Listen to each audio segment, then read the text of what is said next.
Hey, how's it going, everybody? Welcome back to another episode of the podcast, Master Random, the podcast. I am your host, Boo Ada.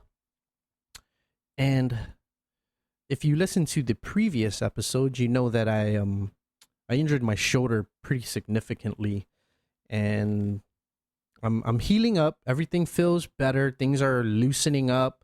There are some tight areas. I do have my bones still kind of protruding out here. I did get an MRI today to find out what's the extent of the damage to my ligaments. I'm yet to get it read, so I don't really know. If you've never been in an MRI machine, I would say prepare yourself to be in a very tight space. It gets uncomfortable. I got to admit, I thought I was okay until I actually got in there and they slid me in there, and I was like, holy cow, okay. Anxiety started going up a little bit, and then I just had to calm myself down mentally. Just close my eyes, kind of do some breathing exercises. And the thing that really helped too was Bob Marley.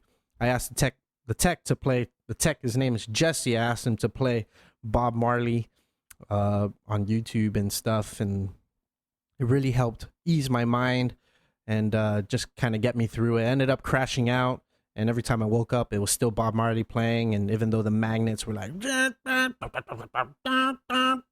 kind of deal, if you've been in it, you know exactly what I'm talking about. If you haven't, that's sort of a sneak peek of what you'll go through. I was in there for 30 minutes, no big deal. I know a lot of people who are in there for maybe like up to an hour to maybe 2 hours sometimes. So it's tricky getting an MRI. I'm yet to get my MRI read by an orthopedic doctor. So I don't know yet what the extent is. So I'm hoping that there isn't no significant damage, so I can start rehab and get myself back up into tip-top shape and start exercising again. I have started doing a little bit of exercising. So a lot of leg workouts, core workouts, and very, very light running. I really miss going out and playing touch rugby with my friends.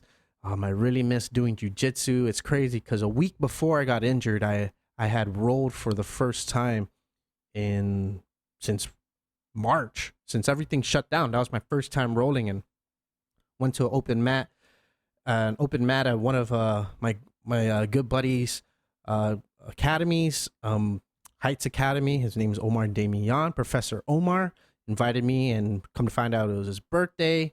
And it was real fun to roll. And then a week later, boom, injured myself. So take care of your body, understand your body, learn about your body, learn your limits. I know now that I am not the spring chicken that I used to be, which just kind of a bummer.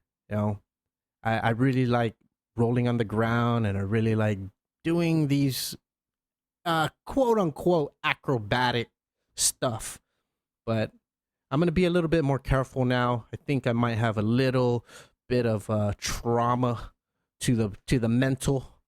But that's about it. That's my update, and I hope you enjoyed that. My next guest with an S on the show is Peter Quiambao and Tony Villena. They've both been on the show. Tony is one of my best friends. And Peter Quiambao, he's been on the show multiple times. I've watched him evolve from before he left to the mainland. When he came back, he was just on maybe like 10 episodes ago when he was back in December. And he's back on now. He came back during the shutdown, traveled when everything's all crazy. Actually surprised his mom. We didn't get to talk about that on the podcast, but surprised his mom for her birthday. She had no idea. It was pretty solid. He put on social media and stuff, and we get to talking. It was awesome. I love the way our relationship has evolved as friends over the podcast, that we can speak openly with each other about stuff that we may not completely agree with. And I think that's the beauty of this platform, and possibly the podcast, and the way the podcast is not to scratch my own back or anything, but I just really love how the relationships have evolved to this point for some of the people who have been on the show. And Pete's one of those guys, and he's very expressive. He's very passionate about what he speaks about. And, you know, we did have some disagreements on the episode, and that's cool. I don't look at him as any different as a human being. I think he's a great guy. I still think he's passionate, and I still think he has a lot of drive in him to succeed at anything he wants to. So I guess a fair warning for those of you who are listening and who plan to listen through the whole episode. So I keep an open mind. A lot of opinions were shared between Tony, myself, and Pete. And whether you agree with us or not, that's cool. If you agree, solid. If you don't agree, solid. We're not trying to force any opinion on anybody. And we're not trying, and if you listen, we don't want to be sort of, forceful in saying you have to agree with us. If you don't, you don't. Cool. Keep an open mind, and I hope you enjoyed the episode. It was really fun. The reason why we talked for so damn long, and I really enjoy having Pete on the show just because of the person who he is, and I plan to have him back on before he splits. So enjoy this, because there's gonna be another one, hopefully soon, and it just might be like a few 5 or 6 episodes from now. So yeah, let me get you to my conversation with Pete Quiambao and Tony Villena. Check it out.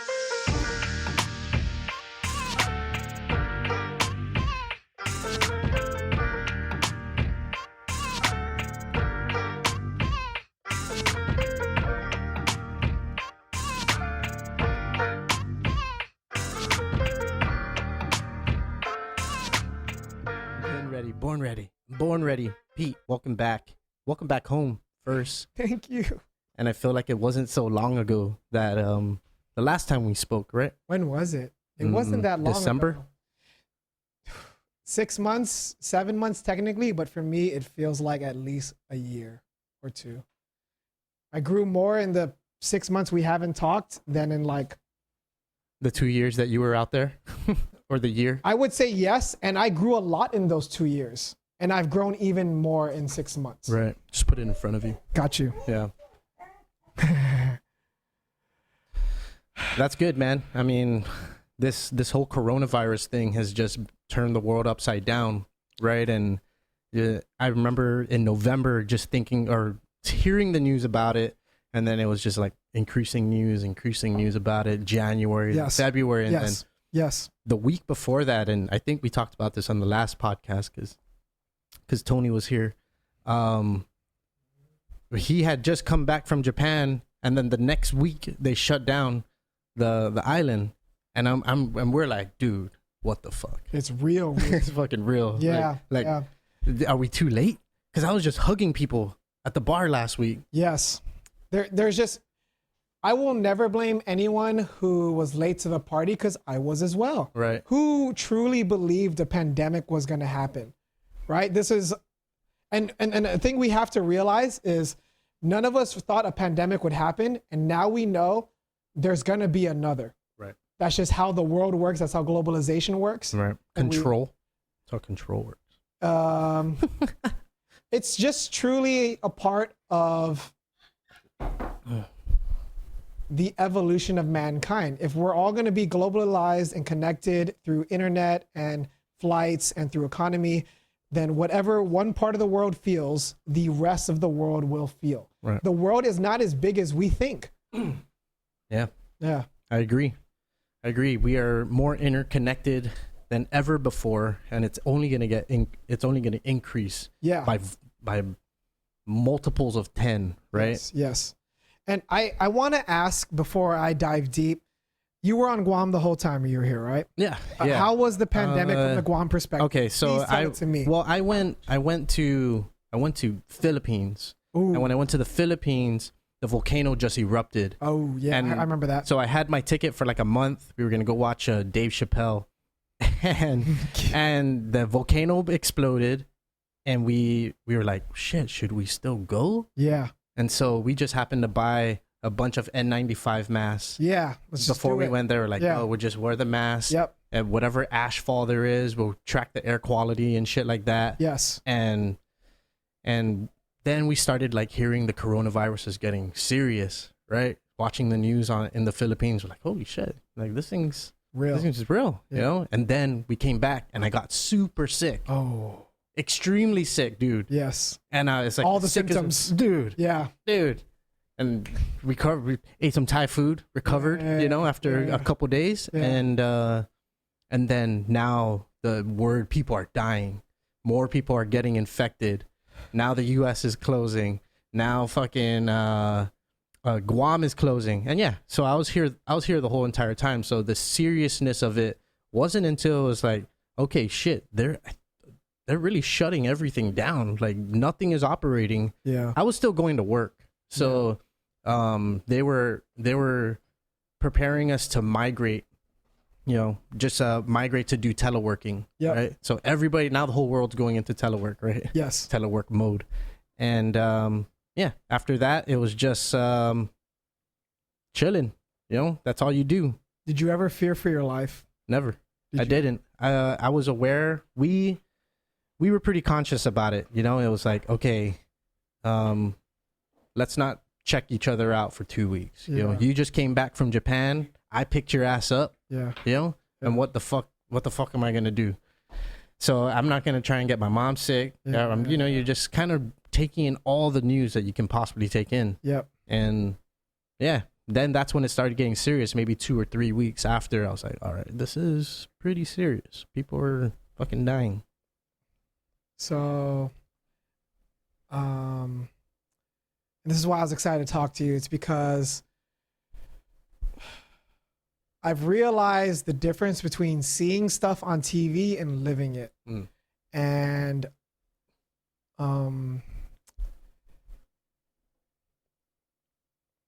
I come home and I sort of have PTSD. I bring a weird energy to things. People keep telling me to calm down. But you're always high energy, right? I am always high energy, but now this energy has been tainted. What's happened is that I've been working on this idea a lot, the concept of roots, right? For 27 years, I've had roots on Guam. You know, beautiful, luscious energy from my friends and family and the beach and our beautiful culture.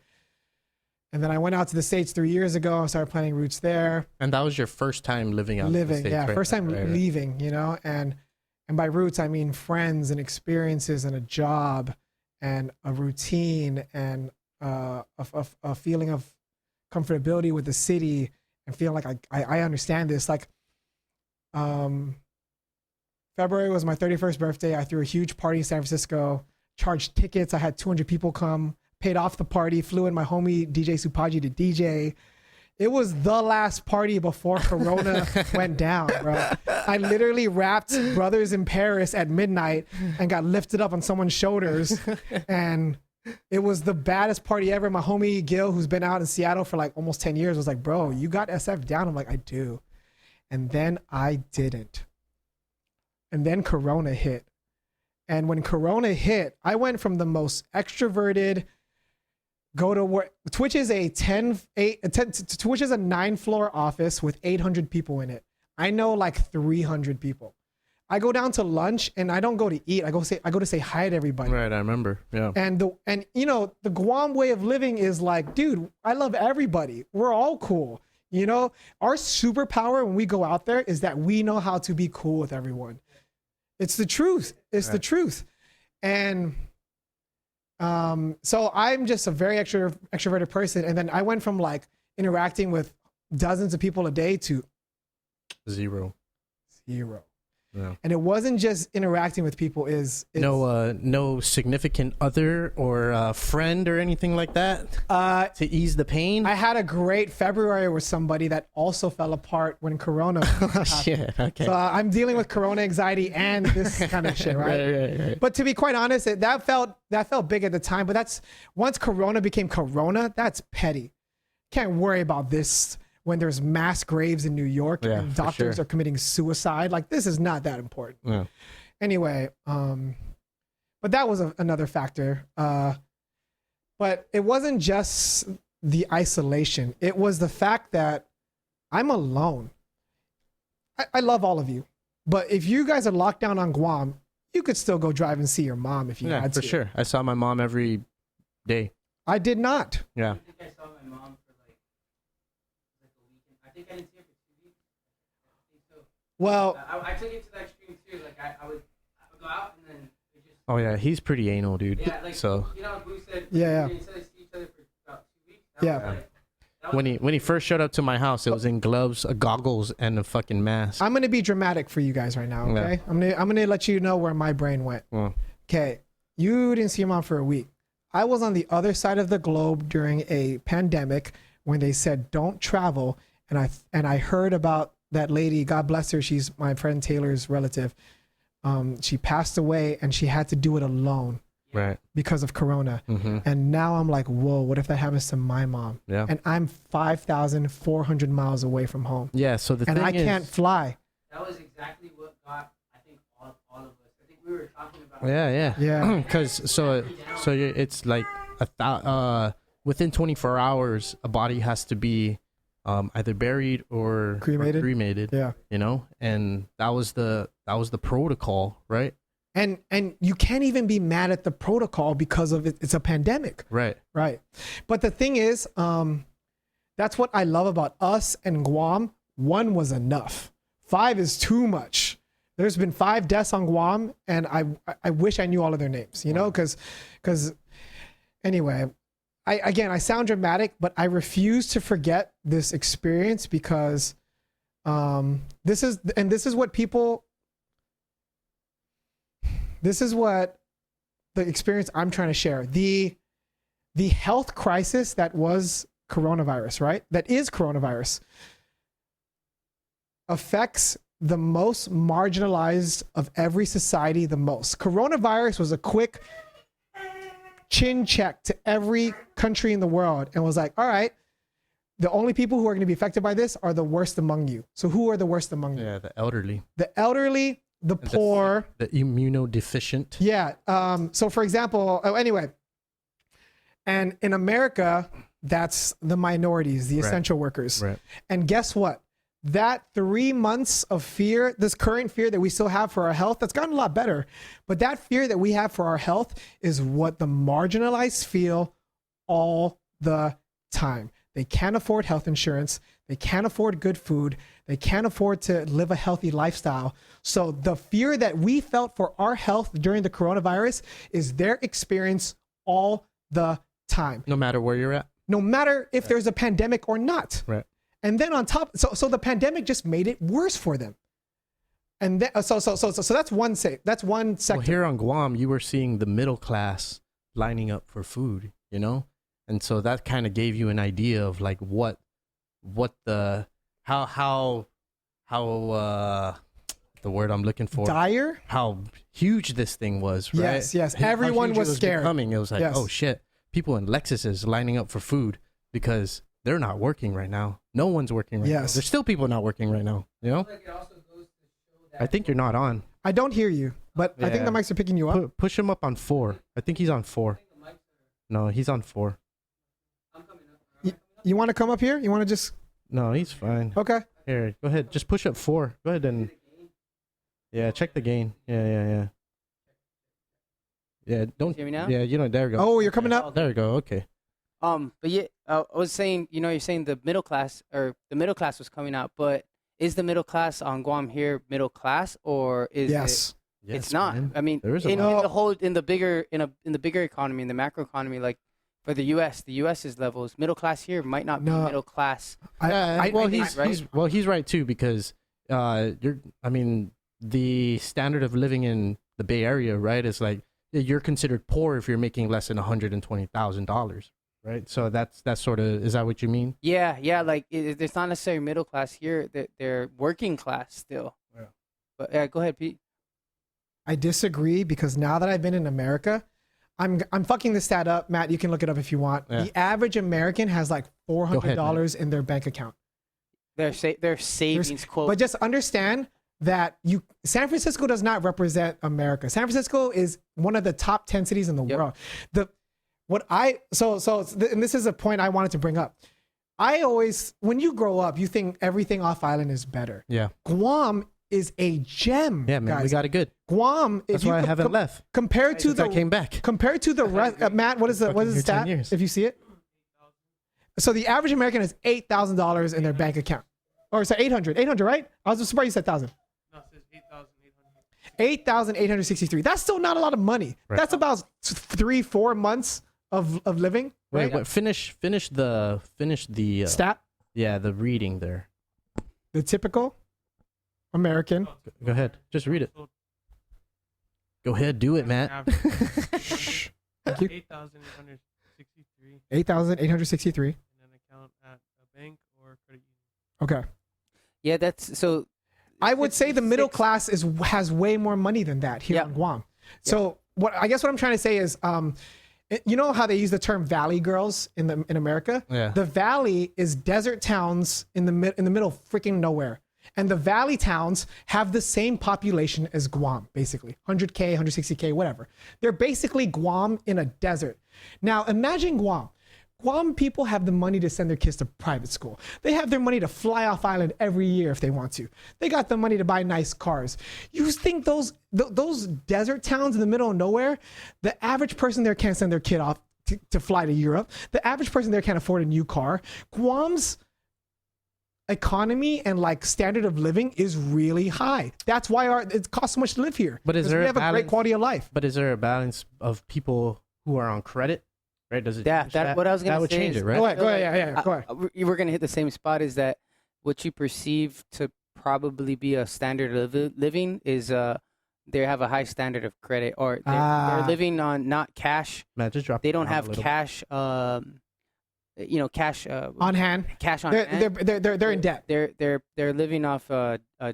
bit. Right. Mhm. Credit. Right. Yeah. So that might. I mean, what you think might be they're well off or they're whatnot, and that might be why you're seeing them people in Lexuses driving to get food is because maybe that Lexus is on a huge loan, it hasn't been paid off, and everything else, and their cash flow is going to run out because Mhm. they're not working, and that's why they need the. They need to pay cash it flow is off, right? everything. Cash flow. So, but here's the thing on Guam Everything. though, is they had the confidence to take that loan.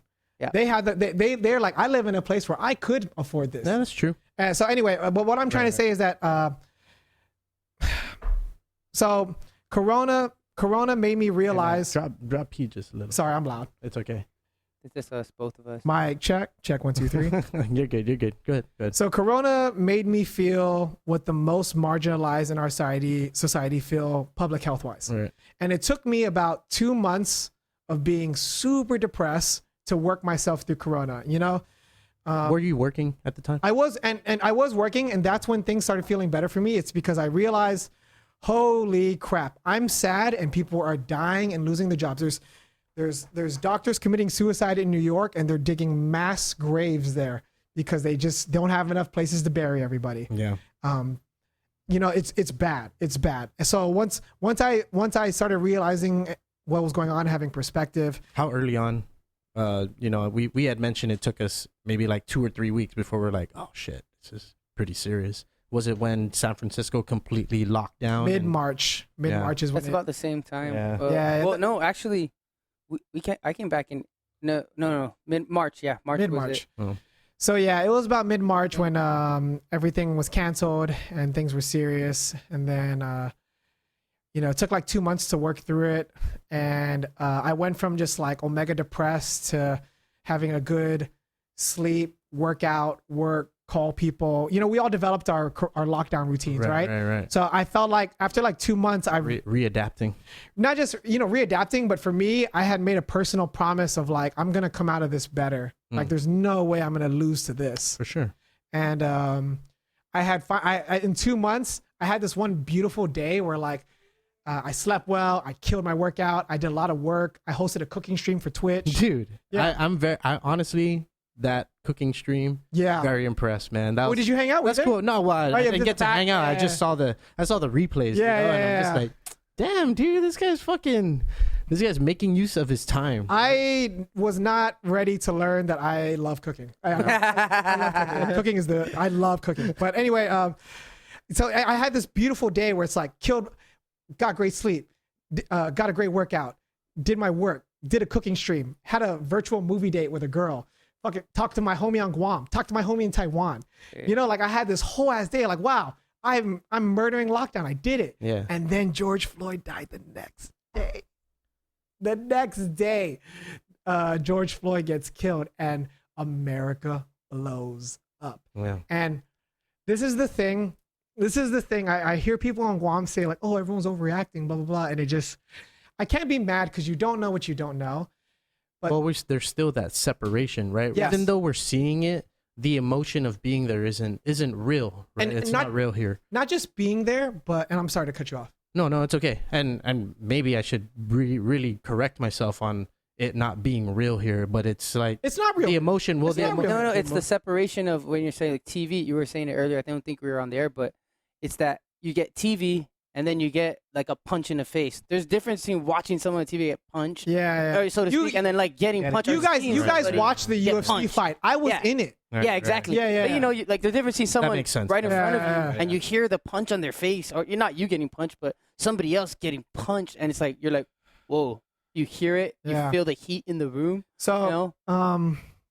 So the George Floyd protest, right? The reason why it hit me so hard is because it's because of two reasons, right? One, I did not know what it felt like to be a minority until I left Guam, because I'm part of the majority here.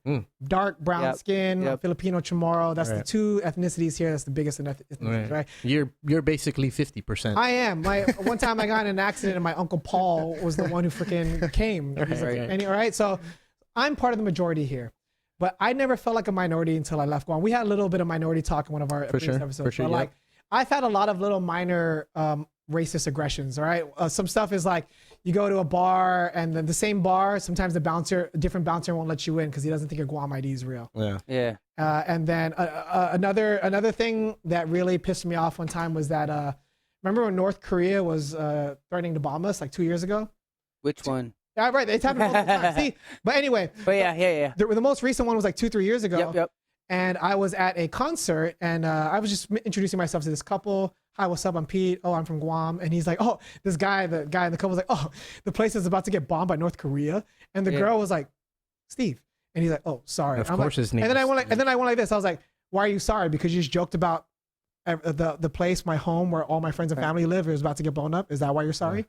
You know, like to you that was just a joke on the headlines, right? But to me, I'm worried about that. Right.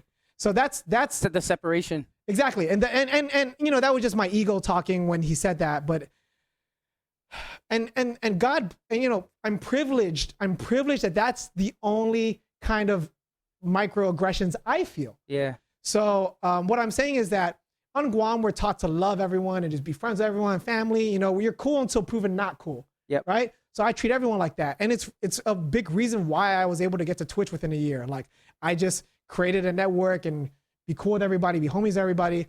So same thing at Twitch. I'm cool with a lot of people. And I'm trying to think of anyway, I've befriended a lot of people at Twitch, and among those friends is all the different races, right? At Twitch we have we're just very open. We have these clubs, we have these guilds, we have monthly meetings, we have things that try to make it feel like a culture and not just a job. Right? So when things went virtual, we still have our club meetings, our guild meetings. We have an Asian guild, we have a black guild, we have an anime Slack channel. Whatever interest, whoever you are, you have spaces where you can feel safe, right? And during lockdown, those were just places where we just hung out and caught each other up and just been chill. But during the protests, you have to talk.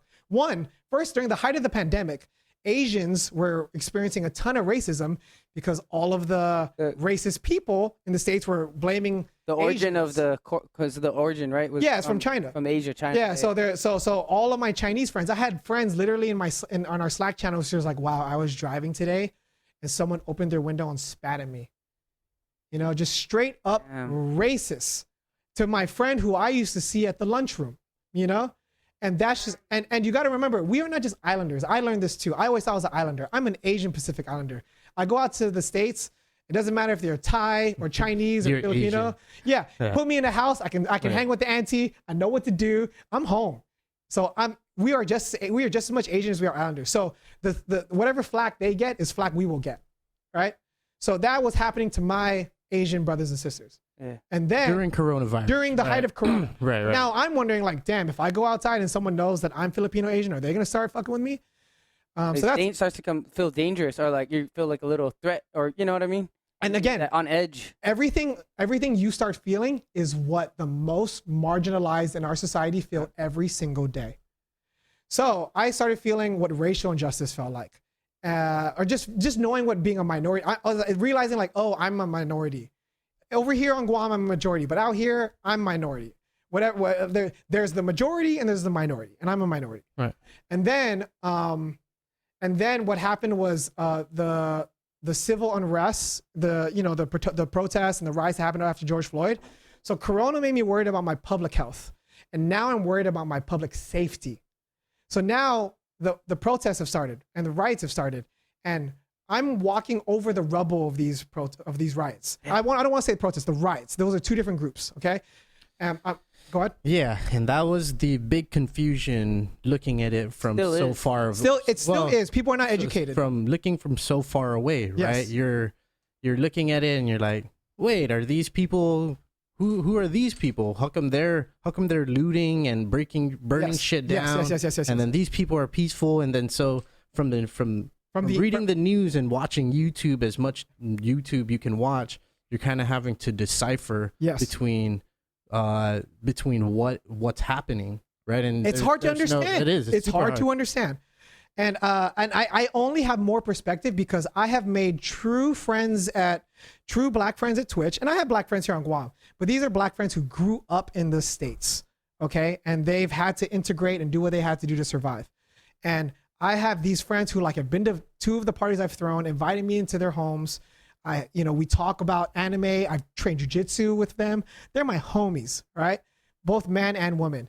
And one of the nicest, warmest souls I know, he opened up in a 50-person Zoom call with both like an executive level and new employees, like just a very vulnerable room. And this is the nicest, warmest, kindest guy I know. Trains jujitsu, but it never does it with malice. Just wants to learn and just be the homie. He's the only. It's the Asian Guild. He's half black, half Japanese. We're talking about George Floyd. I have to ask you, how do you feel? You're part of the Black Guild. You're helping lead Twitch's movement on this. How do you feel? And he's like, there's been so many chances and opportunities where it felt like people were going to change and it wasn't real or it just didn't happen. And I just hope this time is different. So when he said that, this kind, warm soul, I didn't want to believe, or I was too ignorant to believe. He carries this all the time. He's been dealing with this since he's been born. He's been thinking about this. I'm only thinking about it now because I'm trapped in my room and I'm in lockdown, and then George Floyd blew up, and now these protests are happening, so I have to think about it. I'm in my room and there's protests and there's helicopters and there's flashbangs and there's cop car sirens all the time. I can't just watch anime and not think about it. That's ignorant. I have to ask myself how I feel about what's going on. And these questions that I'm asking myself are questions that he's been dealing with his whole life. And that's what affects you? Is that what you're trying to... What I'm trying to say is that you're mind blown. You're just blown that. I mean, but that the worst of us live through this every day. For sure. Yeah, man. I mean, but I've never tasted. I knew it, but I didn't taste it for myself. And that's what Corona and protests and riots did. This shit is real. I understand your life experience now, because my downtown San Francisco studio all of a sudden feels like a crime-ridden neighborhood, and this feeling is what you felt. Not you specifically, but the most marginalized, the worst of us, the people who have been dealt the worst cards. You guys grew up in this, and you felt this, and you taste this. So of course you have a really hard time becoming a productive member of society, because how could you? You grew up in such a rough mindset where your safety and your health was never guaranteed. So you can't even work on your mental health. Yeah. And just realizing that, like, wow, I'm so privileged. I had good parents and a good family and a good place to live. And it's fucked up that everyone doesn't have that chance, you know? It is, but man, it's just hard to. I mean, maybe I'm speaking from a sense of being here, right? Yes. So separated, yes. right? And it's like, I know I sound man, really fuck crazy. it's fucking. We just don't get it here, right? It's, yeah. And I know I sound like a radical. No. I know. It puts it. But it's hard to. But also it's really hard to bring everybody up on the same page, right? I mean, you have to taste it. There has to be a level of effort from the person, and maybe support. There right? was, I mean, I'm not gonna lie, there was no effort on me. It was thrusted into my face, and I had to ask myself how I felt. I feel like the best way to explain the feeling of you just have to be there kind of thing. It's like not leaving. If you have somebody who's never left Guam or the islands, the Marianas, whatever, Yeah. and then they go out to the States for, you have to live there for at least like 1 to 2 years, Yeah. 3 years. Yeah. Like when that person comes back, they're a different person and have a complete mindset. And it might not be good or bad, but it's just when you It's growth. see It's growth. you just see something different. But and, individually, what is know? it that you would do about it? The only thing you can do if you're here and you haven't felt it is just to understand. Like, I hear just a lot of people. We meditated before this, and Yeah. there's just a lot of judging. Yeah, for sure. And just listen. Don't judge. Yeah. The reason why. So the difference between protesters and rioters. The rioters were rioting because, dude, why the hell should we listen to the law? Because the law doesn't serve us. it's not doing anything. It's not doing anything for me. So why should I even bother, dude? I see my dude. One of my best friends at work, she's Mexican, right? I go to the family parties. I'm like, bro, I know exactly what a rosary is. I'm right at home. I fit right in. So, and then those people are in, like, Asians got spat on during, Asians were discriminated against during the pandemic. Our Latinx brothers and sisters are being thrown in ice cages, and our black brothers and sisters are being murdered by the cops. So we look at your skin. I know, but You know? I mean, think about it. There's cops who are also black. There are cops who are Yeah, also yeah, Asian, yeah, man. yeah, So it's yeah. really hard to come up with the ultimate solution, right? It's and There is never going to be one. It's just, I believe so too. It's just an effort to try, an effort to listen. I and an agree. effort to try. I agree. Yeah, I mean, and that's where it's like from here, it's like, man, that's crazy that's going on over there. And that's right? and yeah, and that's all going on over there. And we are blessed. All of us here in this room are blessed that the cops look like us. Yeah. The cops understand us. The cops are part of our community. The cops here are not perfect, but at least they are part of the communities. Yeah, and I know what There's I'm not- saying may come off as like a level of insensitivity. It's like, Go- oh man, go you ahead. don't fucking care about Black Lives Matter? Like, yeah, man, dude, I do No, but- care because I but- understand. yeah. You know, I have nieces and nephews who are black. Yeah, right? yeah. So it's like, I get it. You know, but to get the whole world and getting it to shape into one thing, man, that's an arduous task in itself for society. And You know, all, especially you have that's only one layer, one Yes, level. yes, you have yes, governmental absolutely. powers. yes, right. geopolitical things going on. Dude. Everything's Yeah, going man. on. Yeah. You know, But- who are actually in control, quote unquote, right? But the beautiful thing you got to realize is, like, this is one of the few times in global history that the entire planet was in on something, right? First, we were all in on trying to stop this coronavirus, right? But we forgot that kids were starving in Yemen too. Yeah, but see, Fucking- and what you're saying right now. No, listen. This is all the other injustices. There's everything. so much shit going on in the world, man. You know, and that's the hard thing to grasp about being in the world. You know, paying attention to what's going on in the world. Yes. Maybe that's what's special about being in an isolated place like this. Yes. Right. That we don't have direct access within 500 miles to 1,000 miles of the next body of land, right? Yeah. Major body of land. or we don't have. We're separated to the next, not pandemic health wise, but just some poor kids Epidemics, in Yemen. right? Epidemics, Right. yeah. We're so far away from it. Like, it's just not. It's like the UFC example. Yeah. We don't see the sweat on our face when someone gets punched. The blood Right. doesn't. No one's dying. so- No one's. to No, us, we don't right? hear it. You know. So I have two things for this, right? I don't want to act like I'm the most, like, woke person ever who understands everything. I'm not. I got you. I'm not. So I have two things I want to say here. One, there's a delicate amount of the world's pain that each of us can handle and can For sure, prioritize, for sure. right? So whatever your heart can handle and whatever you need to not be ignorant about, to not feel like an evil person, that's what you can handle, right? Yep. So that's one. And then two, what I learned about the world is, of course, there's always infinite amount of problems to be fixed. That's just humanity, right? But the thing, it's a twofold process. The real change happens when things go, quote unquote, viral. You guys go ahead. Yeah, when things go viral and then the world starts caring about that thing, And now because everyone cares, politicians have the political freedom to make real change on something. Right, like that. It's now on their table. Yeah, kind of thing. Like, oh, all of us. What are we handling today? Okay, well, this is going on. So the way change is really enacted at all levels, local, state, federal, is about realizing when is the correct timing to push. When is your thing on the table? And when your thing is on the table, you got to push that thing as hard as possible because you don't know when is your next chance for that thing to be on the table. Exactly. Like just even like right now it's BLM, but maybe a couple years ago it was gay rights. Mm-hmm. I think that was what was before that, and then before that was I can't remember because that wasn't that we weren't really. I was not as educated. Yeah, it was just that. That was the first thing I remember when we were in college, like 2008ish to the mid 2010s was gay rights, and then it went away, and then now we took that off the table and took care of that. I mean, I'm sure there's more to be done, but for the most part, it made waves, right? And it's somewhat in more better in some points. It's definitely not worse than it was 20, 30 years ago.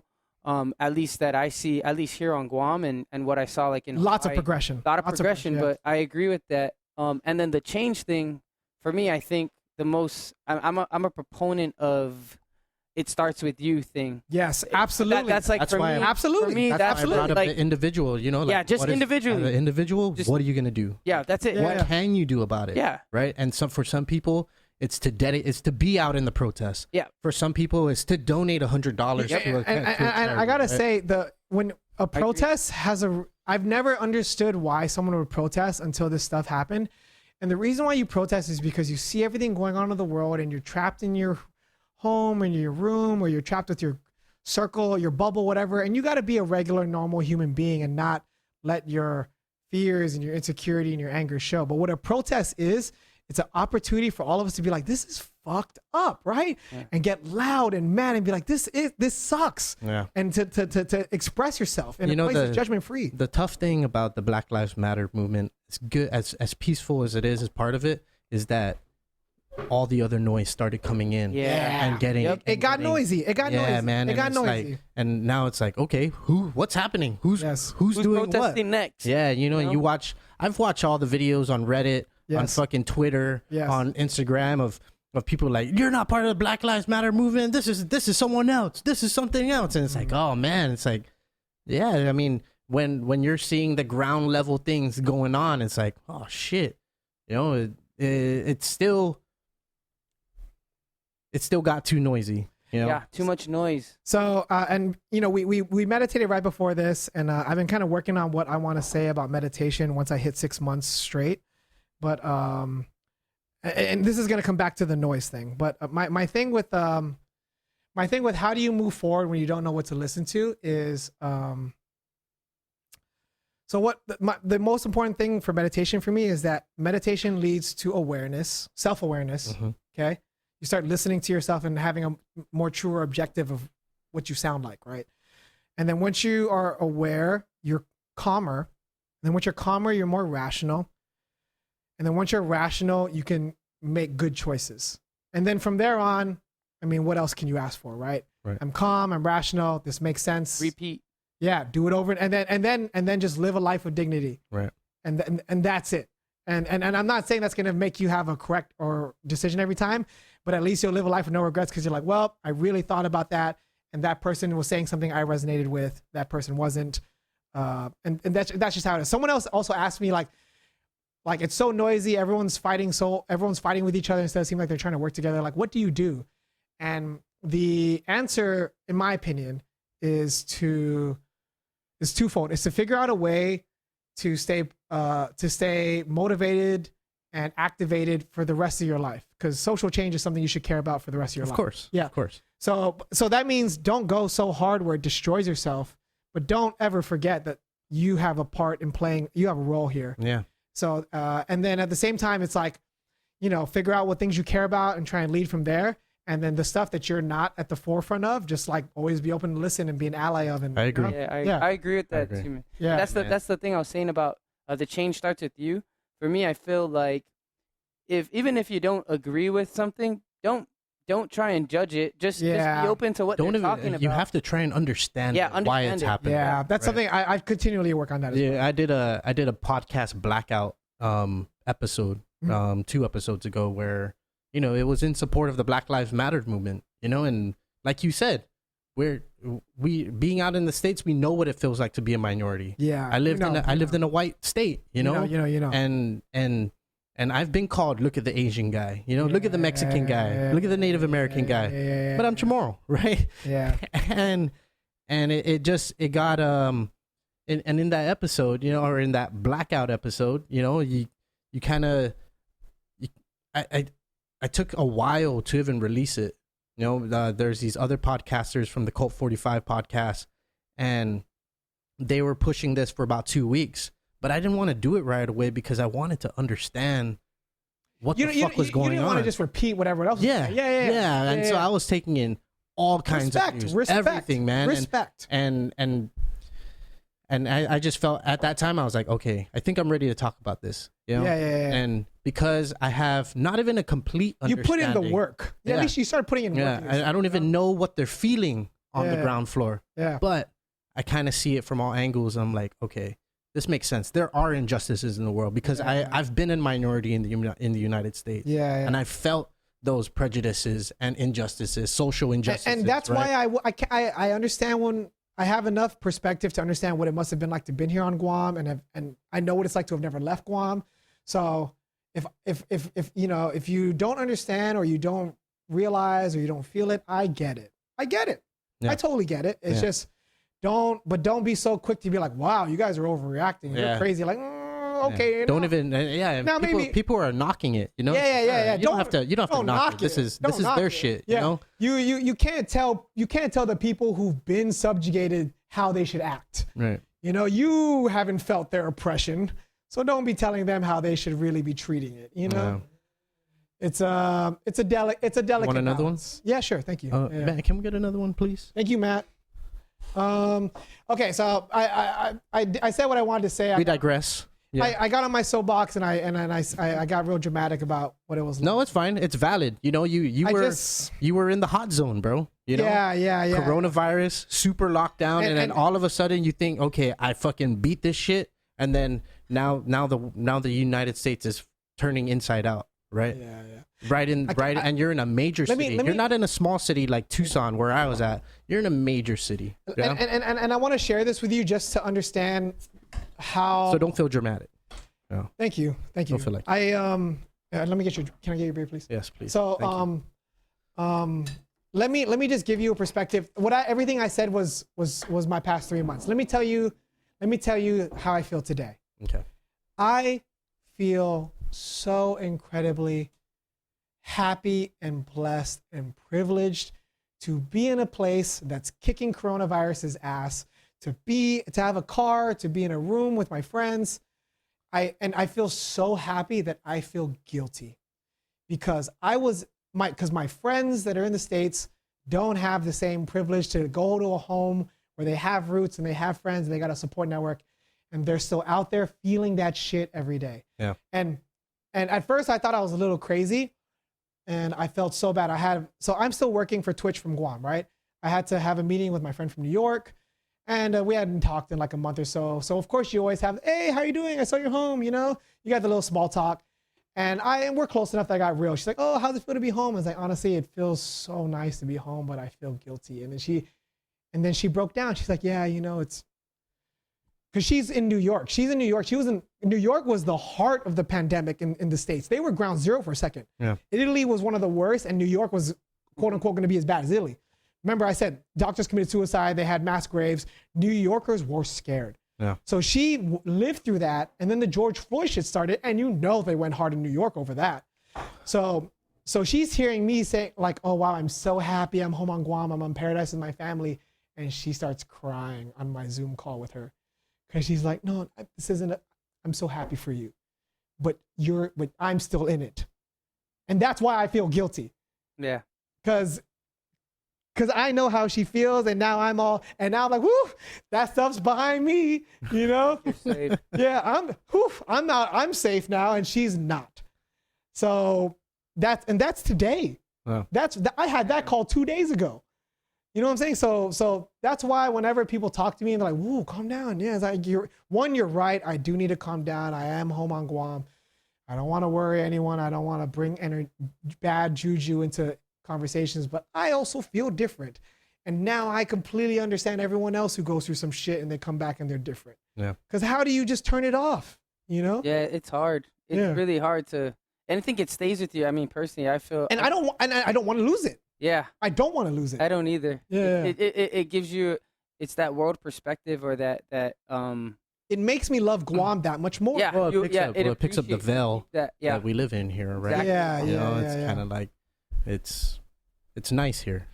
It's beautiful. Guys. I was back home on Guam. I've been trying to leave for 10 years, like I said earlier. Yeah. I still haven't left. Bro, I'm supposed to be here for 3 months to For real. work. I'm supposed to be here for 3 months just to work for Twitch, and I'm scared I might never leave. Oh, man. You know, because Guam is good.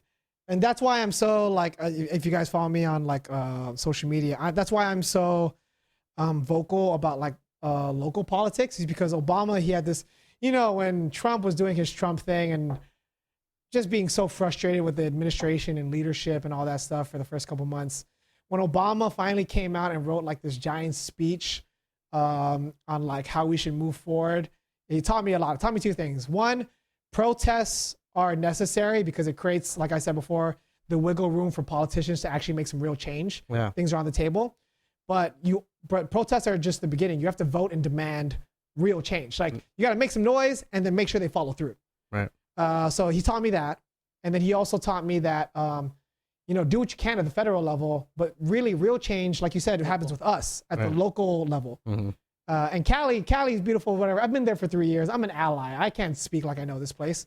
But Guam, damn, I know people who work at the university, who work at the government, who work for the decolonization movement. You know, like I have all these connections and I just haven't cared enough to try. So now my next goal for the next 2 to 4 years is like, I really just want to, because Obama said, before you try and, you know, do anything, listen to the people who have boots on the ground.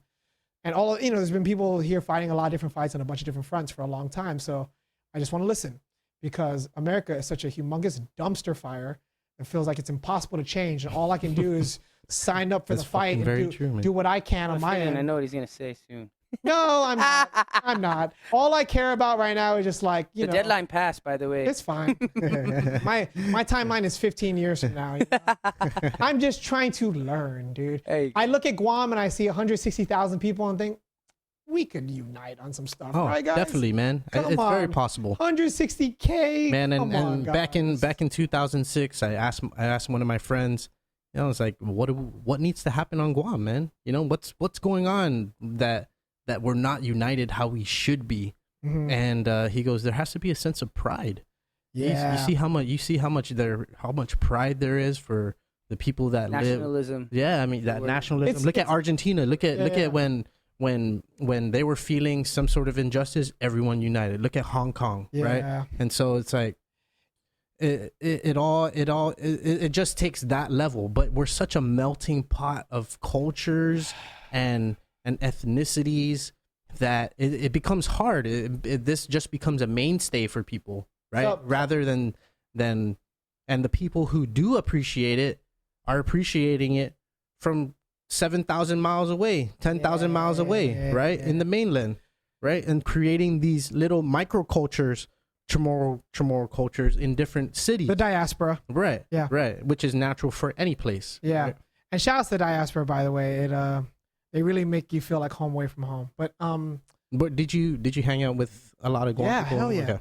I have People who grew up in the Bay? both people who grew up in the Bay and people who grew up on Guam.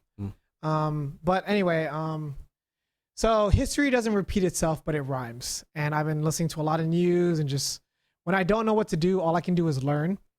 And I learned that a lot of times in the world, in history, real change doesn't happen until the majority feels threatened and is unhappy with leadership.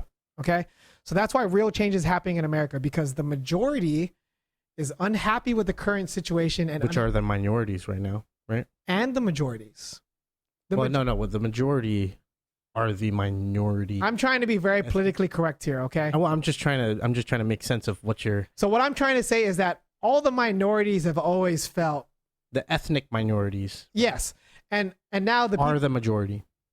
well, there's enough people there that it's a real movement, and the people who are considered the majority love ethnic culture enough that they can no longer see ethnic people get shat on and just be like, oh well, whatever. Yeah. It's cruel. It's evil. I'm just gonna say it. If you look at my Spotify top 40, it's all black hip hop, black R&B. Black culture. Black culture. You cannot love black culture and not love black people. Yeah, of course. You're just evil if you do that. Yeah. And now because Agreed. and now guess what? They're the most marginalized out of all of us. And you just saw, and now we love them enough to see like, whoa, they're getting really mistreated and this is effed up and we got to do something about this.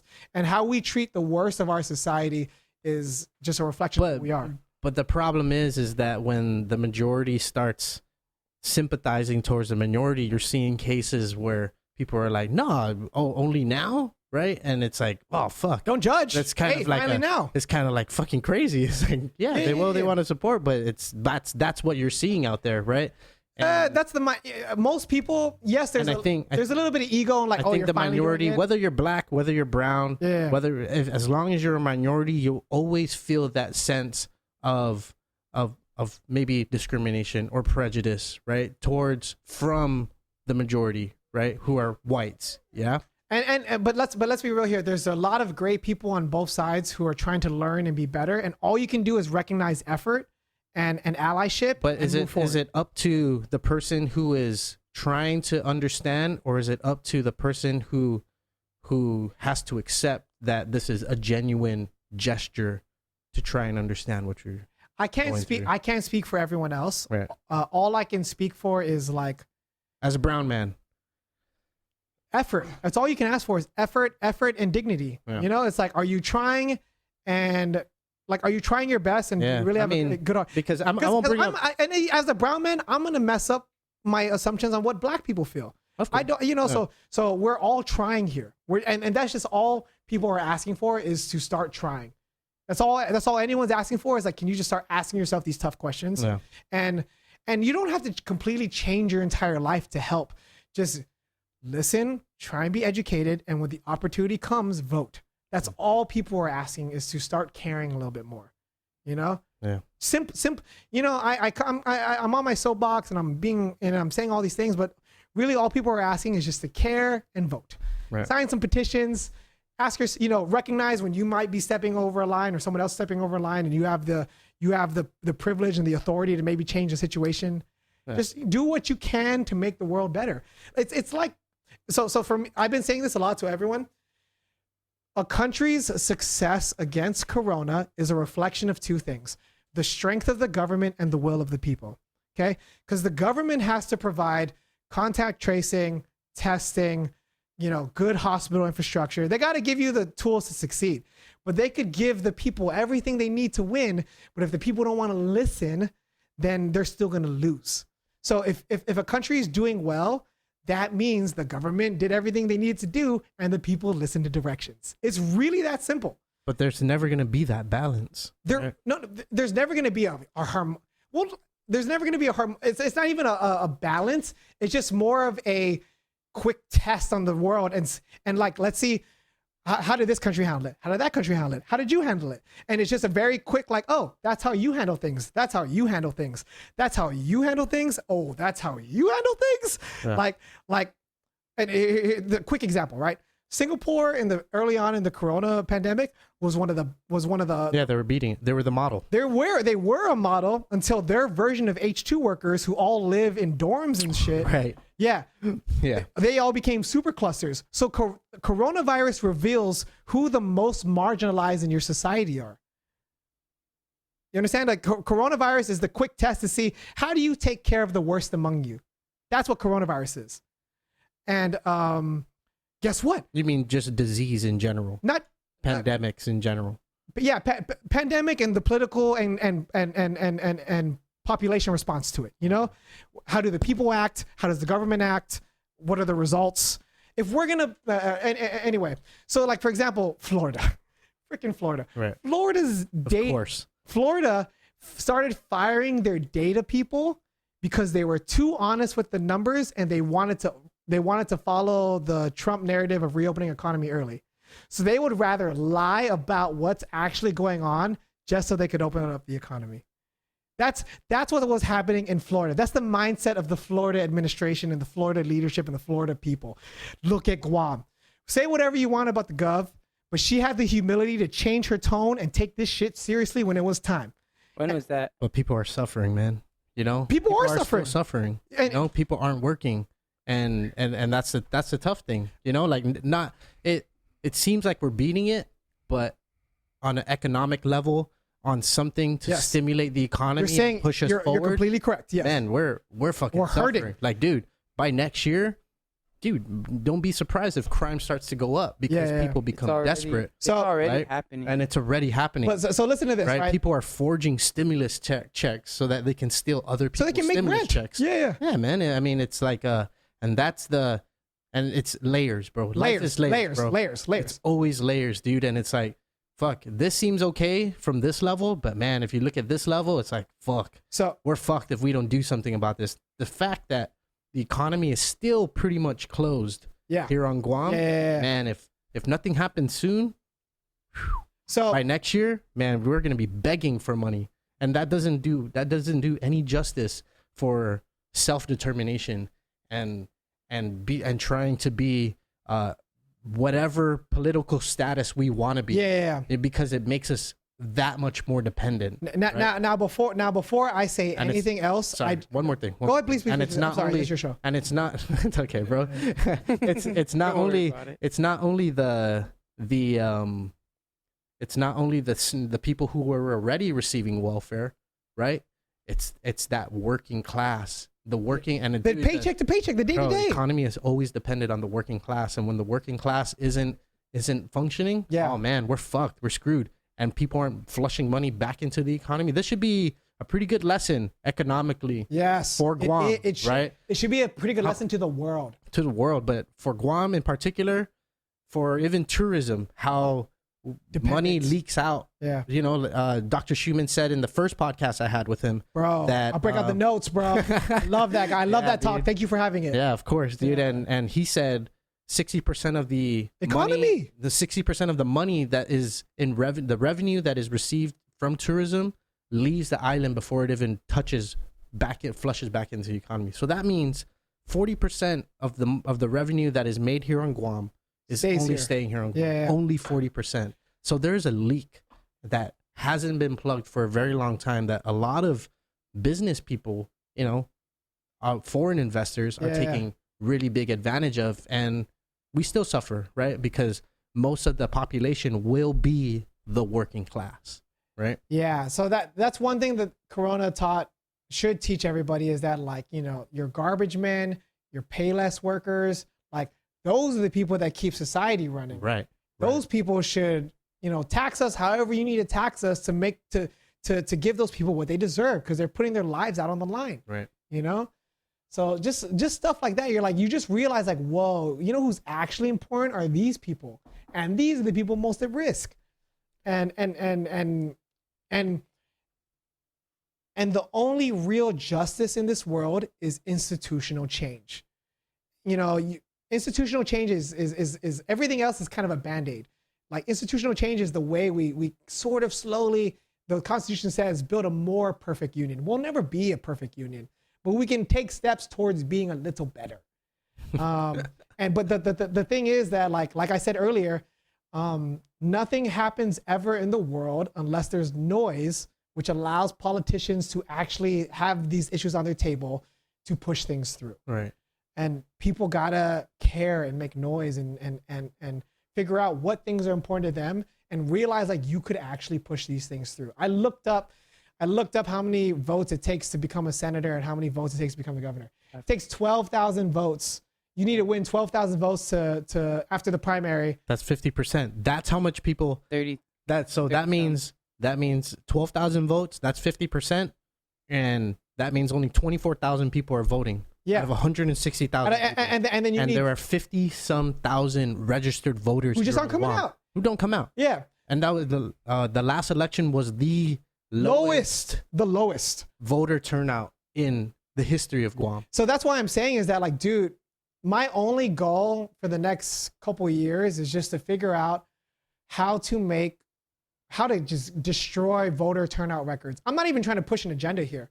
I'm just trying to figure out, how do we make the voting system very efficient? Can we do mail-in voting? You know, how do we make this easy? Especially during pandemic, we don't want the elderly to go out to these centers, right? Like, how do we make voting as easy? Well, first, You have to get people to want to vote. no, that's what I'm saying. Who cares? Who cares about making the system better? People need to care first. Right. People need to care, and then we need to make the system better. Those are just literally 1-2 punch. And I'm not saying I figured out how to make people care yet, but at least I have a game plan now. Like, okay, we got to make the system flawless and convenient so these people have no reasons to not vote. And then we got to make them care. That's the first one. Once we make them care, then we just got to make sure it's easy. Or you make the system fucked up to where people are like, hey, holy shit, something's wrong here. So that's actually, when I say history doesn't rhyme, history doesn't repeat itself, it rhymes. That's the thing, is that true change in most societies doesn't happen until the majority feels slighted. Right. Until the majority feels pressure. Earlier, Yeah. right? Yeah, no. So unfortunately, and you know, hopefully we can figure out a way to make everyone feel motivated without something bad happening. But really, life is all about timing, and true change won't really happen until everyone feels like, wow, my safety or my money or my family has just been threatened, and I need to do something about this. Yeah, man. And I think that's why I hope I hope it's just a scare and not a real threat. Yeah, I mean, I think that's why I choose to live here, because I feel like I can make the biggest change being here. Yes, absolutely. Rather than anybody else. Oh yeah. That's why I'm if I choose to do so, right? Yeah. If you really choose to do so, you can make the biggest change. You can influence people to maybe things that you believe in or things that you think. Just start thinking about this, you know? Yeah. My thing though is that, man, I don't care if Corona wasn't that bad for you. Like, if Corona wasn't a call to arms, what will be, dude? Like, but see, the thing is, the reason why people on Guam aren't that motivated is because we handled it well. Things happened pretty good here. On the level. Yeah. On the level, right? I mean, we're handling it well. We're like, but economically, we still got to figure this out. People are like, fuck, I'm down to stay home. No big deal. No big deal. Right, bro. Well, I don't have to go work today. Well, Shoot. we're handling because We care about each other. no, I in my opinion on this, Go ahead. we're handling because we're getting money from the federal government. That's my personal opinion on it. Otherwise, Stimulus. You're just stating Otherwise- facts. You're just stating facts. otherwise we don't have any money. We didn't have the insurance program. That's why it's taking so long to get unemployment out there. Is because we didn't have a program. We don't have unemployment insurance and unemployment programs to facilitate that. We have to build it. It had to happen. It had to. We had to fast, copy and right? paste. Yeah, Right, pretty much. I mean, and look they're at, doing a good job. look at the. Right. Yeah. Well, no. it's debatable. I'm talking about Debatable. the system, the labor, like on the you didn't have federal nothing. end. Yeah. even the local side, like the people are actually working at the labor. They're doing the best they can because they had nothing. You have nothing. Okay. So you're trying I'll to give copy you- and I'll give you paste, that. Yeah, and you're I'll getting give you the that. pressure. I'll give Right? There's nothing wrong You know with what I'm copying saying? paste. There's I'm nothing not wrong with saying- copying and pasting. Yeah. I'm not saying that they're prepared because they weren't. No one was They didn't prepared. exist. Who- But to yeah, not yeah. have anything and then to try to get this going while you have people hungry, like they're doing the best they can, and the media just shoot shots on Dude, the labor department, yeah. but the general public doesn't know that. Well, they should be shouting on that there was no infrastructure Yeah, for this, yeah. not that they're sucking at trying to like stay on their feet in terms of not having any fucking legs. You know what I mean? Yeah, for It's sure. like that's what I'm trying to say. It's not that they're doing a good job at being prepared because they weren't. I don't think so because it Nobody didn't exist. was, right? Nobody was. Yeah, nobody And- was. But and the next big challenge will be the education system, yeah. right? And Yeah, absolutely. And then again, it's still a copy and paste thing. yeah, right? because right now, But we're you don't have to we're chatting reinvent the about it. wheel. Yeah, You I don't. agree. Yeah, You why? don't have to You reinvent. Yeah, you yeah. don't. But Listen to smart know? people. Don't have too much pride. how do you educate people? So this is the plan, right? Is from what I understand is that they're putting 8 students in a class, and so Department of Education estimates that 70% of students will choose not to go to school Yes. and I saw that. and go to school from home, Yes. right? Whatever that means, whether you're dropping books or dropping homework or Yes. giving them access to the internet. So I was asking Tony, I was like, all right, how does this happen? Do you upgrade do you upgrade schools or do you upgrade public libraries or public facilities that people so they can can go house to? bigger. Yeah. Yeah, I mean, you have Well, and from what I was told, there's 35,000 people or 35,000 kids in the school educational Wow. system here on That's a Guam. lot of kids. 70%. 70% of that is 24,500, right? Okay, I'm listening. Of kids who will choose not to go to school. And so, man, the DOE has a huge burden on their hands. Humongous. Huge, man. Humongous. It's hard not to feel sorry for Yeah. having to, Administrators. you know what I mean? Yeah, yes, they it's got the humongous. they got the It's humongous. $153 million of federal funds to help support whatever they need to do. Which probably isn't enough. How much can they do with that? How much to million upgrade? is it? What was it? 123s? I'm sorry, You said how much million? How many? 123 million? 153 million. 150. Still, divide Yeah. that So by if I like. take 153 well, million, it was like 164 million and 11 million were going to the private schools. well, if we put 153 mil, right, and we divide it by how many students are staying home, Yeah. how many students? 24,000. So, and that's not even including what the schools need. Right. Well, that's- And I feeding mean- them. You're required to feed them. So yeah, how much? Right. $6,375 per student. 6K. What is 6K really gonna last a kid a year? No. In support? No. Yeah. Matt, 1 if you year. can look up on Guam That's- PDN or That's or the well, that's the KVM, calculation. Thank you for doing that. but I mean the, that's per student, and that's not even like you can. That's just rough. How many napkin meals? math, Let's say you right? have to Yeah. give how many like meals they put out? They put out iPads or let's say you have to give a March kid to a the end of the Chrome school year. because I'm sorry to say, but Macs are expensive. Yeah, you got to give them and whatever. you got to they give them can. the cheapest thing that will get the job done, which is right now Chromebook, yeah. Chromebooks, right? But even if you got a kid a Chromebook, that $6,000 doesn't include like the delivery of the book. What if they can't or afford internet? The pencils. Yeah, no, know the what I'm saying? internet. Okay, so I was talking with a client of mine that he was deciding whether he wanted to buy a house up in Ipan because he lives in Arahan, but he didn't want to leave in Arahan because that's where his family is and they own all the land there. Land's paid off, but he wants to buy a house in Ipan because it's more central. But the deciding factor, EPAN is not central. well, for in Arahan, Let him live. in Arahan, let me tell you, Let him live. For us Southerners- Let him live. for us Southerners, They're used to driving 45 minutes, bro. Hold This ain't a on. big deal, dude. For the south, Jotnya is north, right? Hey, yes. It is. Shout out. no. Chalampago is north. So when they pass Jotnya, they start the air smells different. You know what I mean? God's country, you left it. So, anyways, so that was his. Hey, careful. Matt's from Jotnya, dude. Hey, Jotnya rules, bro. I'm from Doing your Jotnya. rules, bro. And my I mom, love Frank the Crank. and my mom's from Jotnya. Hey, Pilan- okay. Okay, So wait. check this out. We're, So we're, And we're, Matt's we're mom- derailing. We're and derailing. We're Matt's derailing. mom's from We are Pilan- derailing. You were saying. So his decide. He was gonna buy something. Blah blah blah. He's gonna buy a house. I'm doing real estate now. Update to whoever's listening, but there's his deciding factor, believe it or not, was internet, because at his family place, they're not getting Good internet. good internet. Yeah. He only has his what do you call it when you're tethering from your phone? Oh, Sorry, hotspot. they call it hotspot. Yeah, now. he's You know, hotspot, OGs yeah. call it tethering. Yeah, You know, yeah, we were doing it yeah, back in like yeah. 2005. Okay, Zoo. Okay, Boomer. But so he's only hotspotting, and you can't really get that far with hotspotting, let alone down there, right?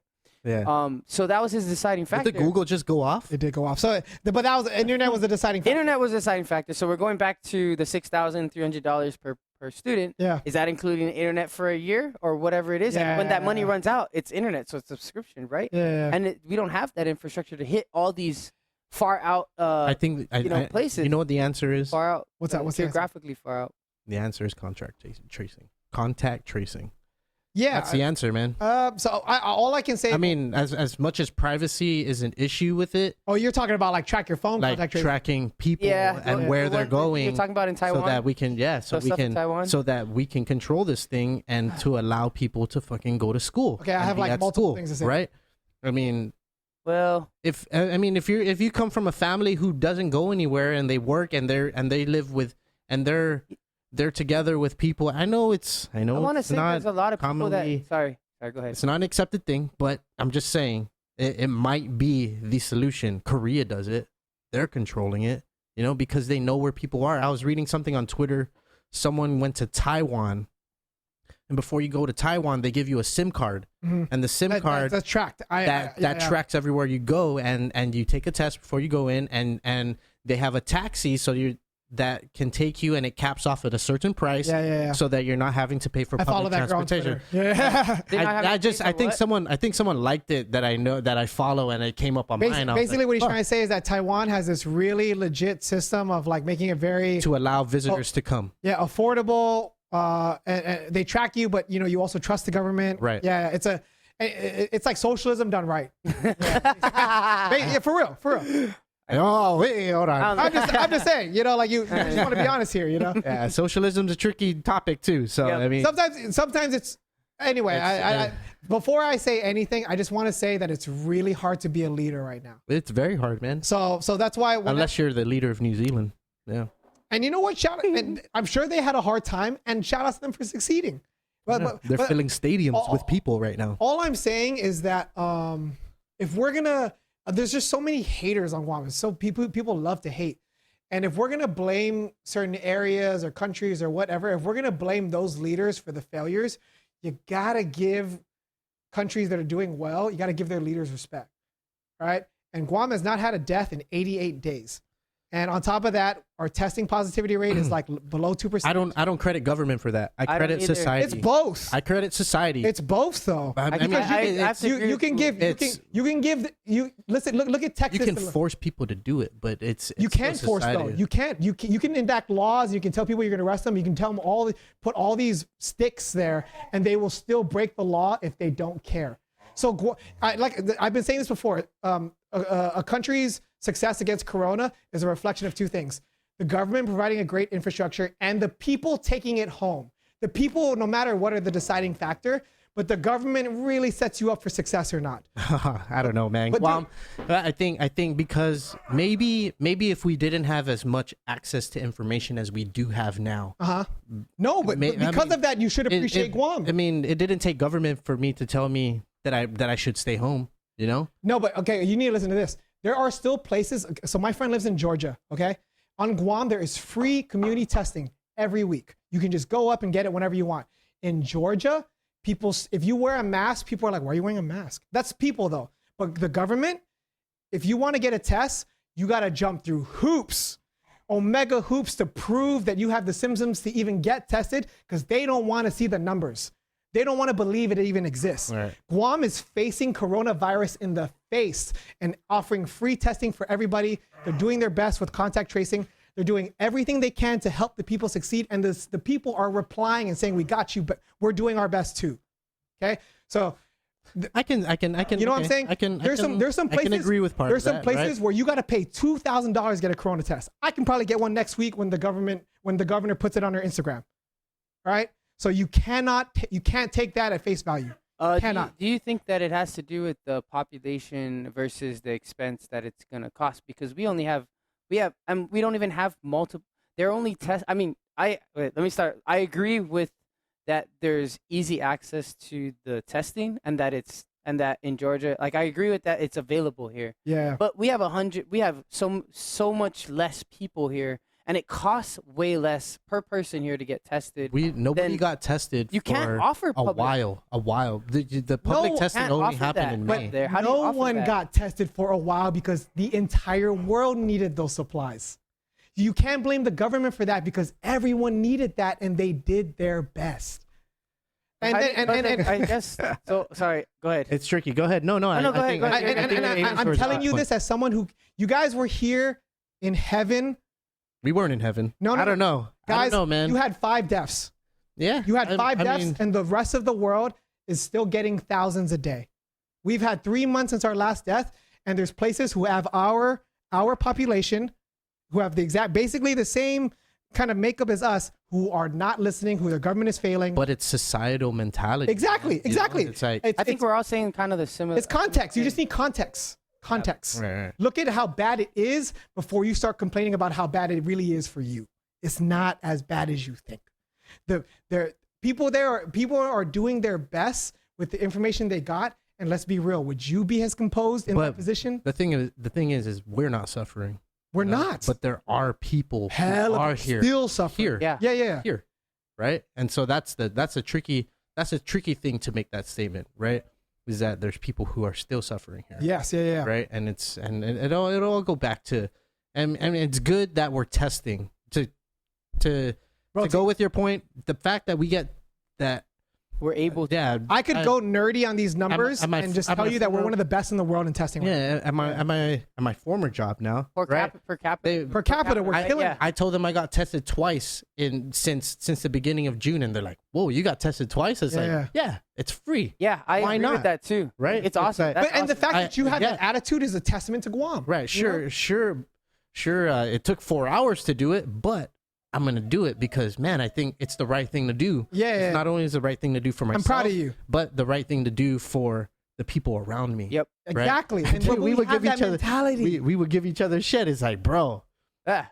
you're really gonna go hang out over there? Well, You know, it's like, no. dude, you're fucking up our cluster shit. You Yeah, know? yeah. and it's a saying that the government's doing a good job to offer it. I totally agree with that. It's a blessing to have that opportunity to just go show up and get tested.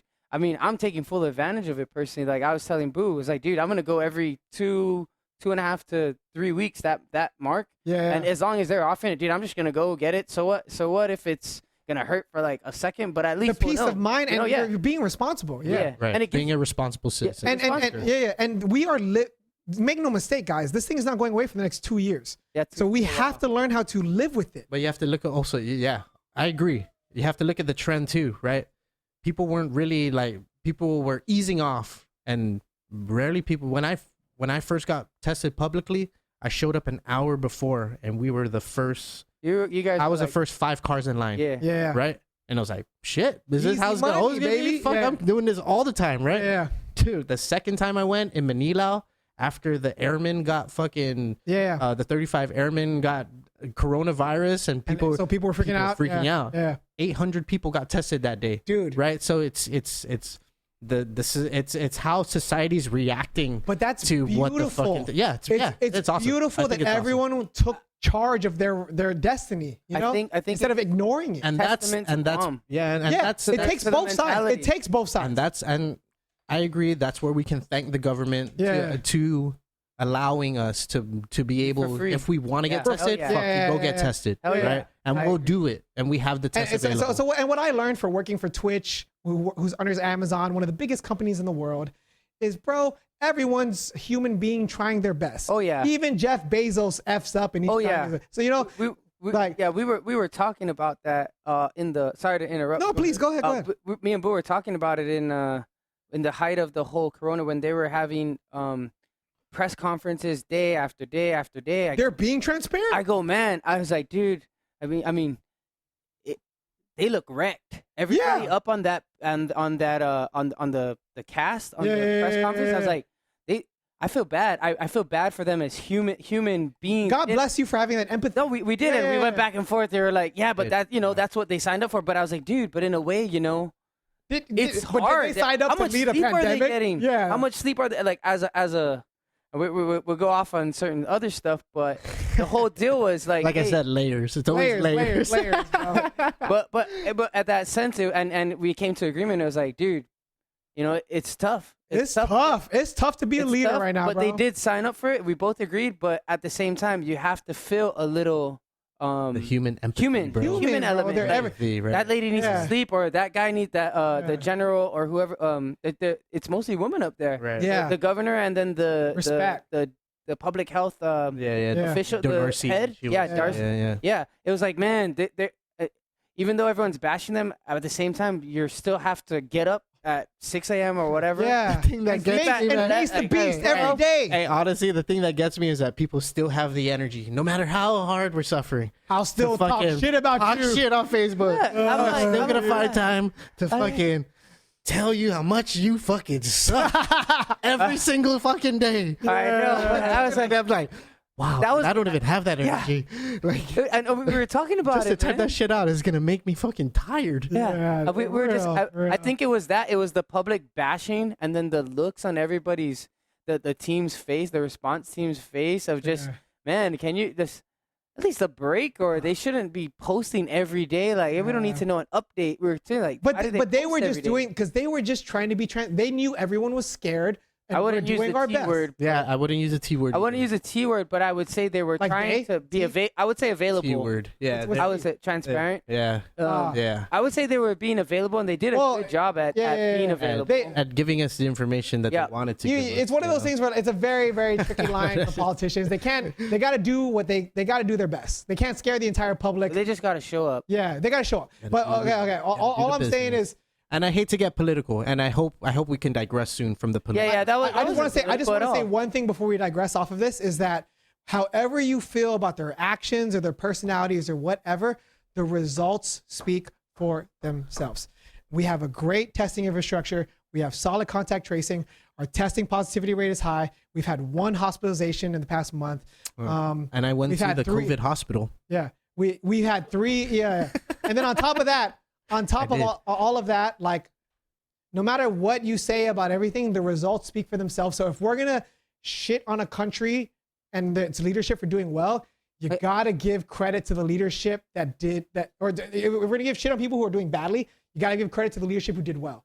Because no matter, maybe someone else could have did just as well in that leadership, but she was there when it counted. And I think it's the fact that we like to travel to Philippines, all of Asia, Japan. Yeah. You know, and we see people wearing Korea, we see people wearing masks, and they went through SARS, and we get it. Yeah. And the part the Asian is in us is like, we shit, get man, it. We have a responsibility fucking- for ourselves. We have Right. a responsibility. right And each other. for each other. Because in America, it's all about my independence and Yeah. what I want to do. Dude, Because here it's like, yo, man, I don't want to It's get like my mom half. sick. It's like a little bit, Yeah, so a little of it. But there's I went to a enough restaurant community today. guilt, though. You know, Yeah, I went to a restaurant today, and What? I went to a restaurant. allowed to, you're allowed man. to. Hey, Hey, dude, hey. you gotta stimulate the economy, bro. he's doing his part. I'm sure he was socially distancing. right. Okay, Yeah. Wash his hands. No, this. You know, what I'm saying like we kind of Yeah. like wait, Keep it what? check, It's keep it like check, keep it literally check. like that. Bro, you're in my cluster, bro. Yeah. You know? And the Which people, one? the people who I was with also just got tested, and I got tested negative last week, so Yeah. we were okay. Just I got had tested negative too? Yeah, I had my mask off, right, and the lady that walked in, as soon as she saw me, she said, "Where's your mask?"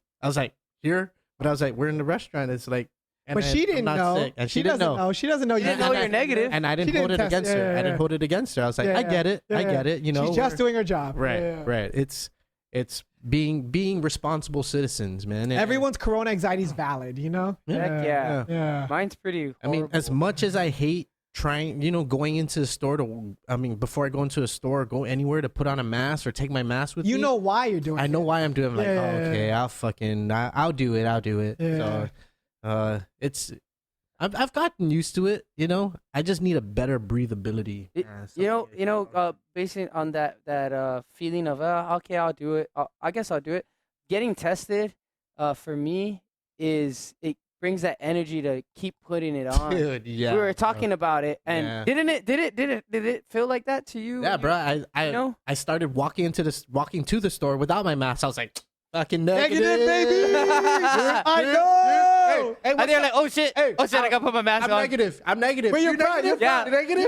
I'm negative. You're proud. You're like, bro, I Yeah. got tested. Dude. I got tested. Yeah. I know I'm safe. You're the first person I've seen since I got tested. I know I'm the safest bro you're going to see. You know? But hey, man, Bring it in. Give me a hug, Yeah, motherfucker. look at it, bro. on that same thing though, the thing I thought about the most when we first were going up was I'm ready to tell everybody that I talk to that I'm positive. Yeah, if you have I to. was You gonna have be to. You positive. have Like to. Yeah. that was all I was thinking about, dude. If I'm positive, I need a call right when I get out, or like when I get the call, sit down and like just send the broadcast. Everybody. And Call me I'm ASAP. proud of you for Whatever. walking through that in your head. It has to because be. You have to be like that. Everyone, the thing with, and because, I've gotten tested maybe 6 times at this point. Hey. Damn, I'm That's catching pretty good. up. And, That's pretty because you know why? Shout outs to Governor Como in New York.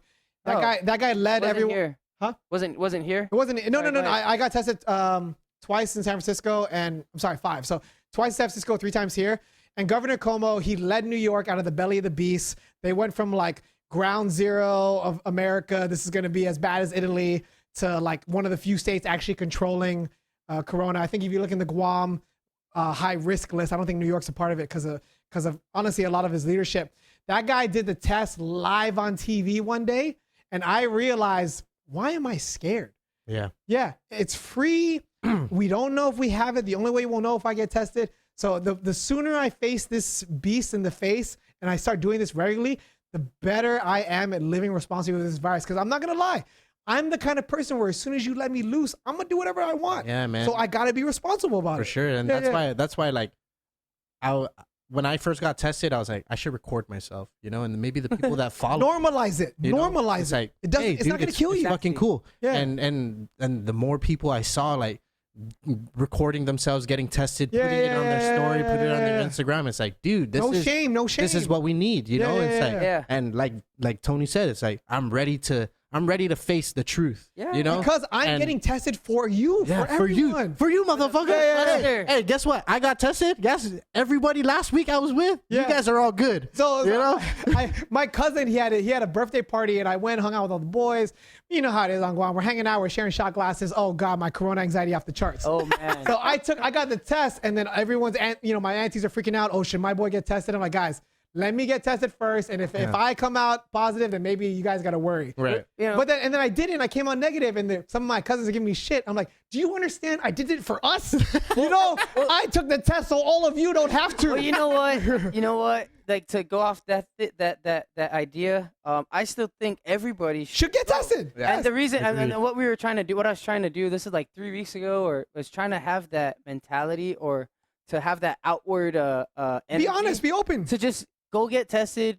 And it's cool. Make it a cool thing. Dude, Not make it like an anxiety thing. Like, dude, go get tested. And if you're positive, just tell me right away. Because Yeah, I so need we- to tell everybody else. Yeah. Like, it's I all mean- good. It's not anybody's fault Yeah, that you're you're not- positive. They're not gonna put you. They're we're not gonna all put in you a in situation together. coronavirus It's jail. okay. It's not gonna put You you. know? They're not gonna be like, you're not my friend anymore. Yeah. You're just not gonna be my friend for 2 weeks. Yeah. And that's okay. We already did the 2 week, Yeah. whatever. Easy bro. money, bro. We already know what to do. Yeah. We got the COVID routine We, down. because That's about it. because we play touch every Wednesday, touch rugby Yeah. every Wednesday. It's like we're fortunate that our cluster has remained negative, and the same people come out every Wednesday, right? And we don't know who they see when they fucking come out to come play, and it's like And it's just it becomes it's the risk you questionable. accept. Yeah. You accept. You right. know? Yeah. And a good point that Tony brought up when we were talking is like, man, it just validates everything we've been doing Yeah. is the right thing. You Yeah. know? And Extra we don't have energy. to fucking change anything. And like I said before, Yeah, the- exactly. the people always Keep bring doing it what home. you're doing, Yeah. kind of thing. Yeah. The people of Guam here are they're the real heroes for sure. Yep. Because even if the government gave us nothing, if you just locked down, things will be fine. Yeah. And Guam would have listened. I believe. So the Guam is a gem. I believe in everybody. I believe in our youth. That's why I want to increase voter turnout, because I think they have smart. It's really cool and the right thing to do to be politically woke, and they just want to know what to do. They want leaders they want to believe in. I have nothing but good feelings for the future of Guam, which is why, like, as someone whose entire life has been dedicated to gaming and dreaming of going to a city and doing all this stuff, like I did that. I've been at Twitch for 2 years, and what it taught me is that there's a lot more life left to live. Like this is like, oh wow, I completed my life's dream, and guess what? I got like another half of a life to live. Yeah, It's right. not the end. Fucking third of a life to live. Yeah. I mean, 2/3 of a I life to live. literally just started the real game of life. Like, so I didn't say this, and I've been 30s is the real game, bro. So 20s Pete Q, he was all about going omega hard in every single passion he ever had. Whatever he cared about, he threw himself in. Whether or not it destroyed him, I went as hard as I could in everything I cared about. 30s Pete Q is all about sustainability at the highest level. It's instead of killing yourself just because you're passionate, it's more just like, okay, mental health first, physical health second, make sure your job's taken care of, call your mom, friends, family, keep all of those things Priorities. going. Yeah. That's what 30s PQ is about, is like, these are the real things in life that you need to make sure are important. Mental health, physical, like the human, first you, physical health, mental health, and then the ones closest to you. And then if you're blessed enough to have, and then your job, right? The way you stay alive. And if you're blessed enough to have all of that figured out, now start taking on the rest of the world, And that's it. Just sustainability at the highest level. Like, have the baddest routine you can think of and just stick with it forever and just try and make the world a better place. That's 30s PQ, Right. No, I agree, man. I look at my 30s the same, and I've always told myself, I don't want to, by the time I get to 40, I don't want to be living the same way. I don't want to have the same mentality that I had leaving my 20s and going into my 30s, right? Yeah. Or entering my 30s. Yeah. There has to be an evolution. at least every like 5 years. Yeah, I'm thankful for this podcast, man, because the latter. You are a literal podcast legend. I don't know if anyone's ever told you that. No, bro. Longest running podcast on Guam's history, I would say. Huge variety of guests, lots of gems of episodes. Like no one can say they've outworked you. Thank you. You know man. what I'm saying? I appreciate that, dude. What is it? What is it? Run the marathon, not the sprint. Yeah. Run the marathon, not the sprint. Yeah. Bro. Oh my God. I ran my first half marathon the other day, by the way. So Oh shoot! Congratulations, bro. Bro, I and can't even fucking Wow. run right So now. I ran that half marathon. So I was on Guam. I was quarantining for a week. Is that the United? Was it the United? No, bro. No, I that's in did it? September. I literally just went to the Dedido racetrack one day, and I was gonna do a 10K, Oh, shit. and then I was running the 10K, and I was like, "Hey Siri, how long is How much longer? How long is the half marathon?" And I was like, "Oh shit, That's not that much. I was like, "I'm halfway." Yeah. So I was yeah. like, might as well just keep running. But okay, I'm gonna get a little TMI. So listeners, if you don't want to hear any of this, so I ran a half marathon on no hydration, no food. I just started doing it because I'm like, I just love to test myself, right? But it was like I ran it from like 8 to like 11 a.m. Guam time. It's hot as fuck. Yeah. And then at some point, I'm dehydrated. I'm like, my body is shutting down, but I'm like mile 9. I'm like not gonna stop now. How many miles? It's like 13 13.1. Yeah, 13. 13 Yeah. miles, yeah. Anyway, I ran my first half marathon. I was slow as fuck. It was like 3.5 hours, but like, That's okay. but it's one of those where it's like, and this is just me like stroking my own ego, but like, I told myself I'd do something and I did it. You know? Yeah. Yeah. The end. No plan. Right. Just Yeah, yeah, No whatever. matter Just- how long it took you, Yeah, we're yeah. gonna fucking do it. But my dad and I, we got on a running kick a couple years ago, and one of the things I learned is that it's a life lesson for anything. Any distance is possible with the right pace. And now that I look at Guam and I want to make some real like institutional societal change, I understand this is like a 15, 20, 25 year like plan. So I'm like, I don't have any imaginations I'm gonna do this shit overnight. Yeah. But I do understand, like, yo, man, in about 2 to 5 years, I'm gonna know enough to really have an opinion here. You know, like Right. you're gonna if I try to draw a line in the sand and ask you to talk about something, I'm gonna have thought about this a lot, and you're gonna really have to answer. You know, Yeah. because I don't come into conversations uneducated. You know, but I come in with respect and Listen. deference. And You the know, listen part. yeah, I will listen. I will listen And that's what makes to all of you. That's you what know? makes good conversation. Yep. You know, Yeah. whether it's a disagreement or not, right? And that's why it's hard to talk to hot-headed people. Yeah, Right. and that's why we meditated before this. I wanted to. I liked it. I enjoyed it. Like I was telling him, I was like, dude, I didn't even know we started. Oh, But the guy's voice was so soothing, Yeah, and I was the thinking, soft. I was thinking about his cadence. He was Yeah. speaking in a cadence, and it settled my body to where I accepted that this was going on, Mm. right? And he Your didn't even- head wasn't here right, or there or right. this he, or that. He didn't even say close your eyes yet, and I was already like, Yeah. oh, like I just wanted to listen, right? I wanted that Yeah. the auditory sense to Listen. to really fucking kick in Yeah. the sense to take precedence of all the other senses, right? Yep. So You know what's crazy though is you have to for any meditation to work or anything, in my opinion, is you have to be ready to listen. Yes. Like you cannot course. just To turn it yourself. on. You cannot even just turn Yeah. it on, and if you're not like trying to listen to it, it's not gonna work. It'll just be noise, in my opinion. So like you have to be willing and ready to listen in order for it to be effective. In order for you to get the feels or get the point of the meditation, you have to be ready to listen. And I feel like that goes along with the whole thing we've been talking about, whether it's BLM or the Corona thing, and you have to be ready to listen to whatever it is that you're gonna consume. and also accept that the person you're talking to is not going to have the same feeling Right. or opinion. and not even Yep. the same opinion, but they came from different circumstances. Right. They have a completely different life experience that brought them to that moment in time with you. You Mhm. know. Right? Yep. Yeah. Agreed. Yeah.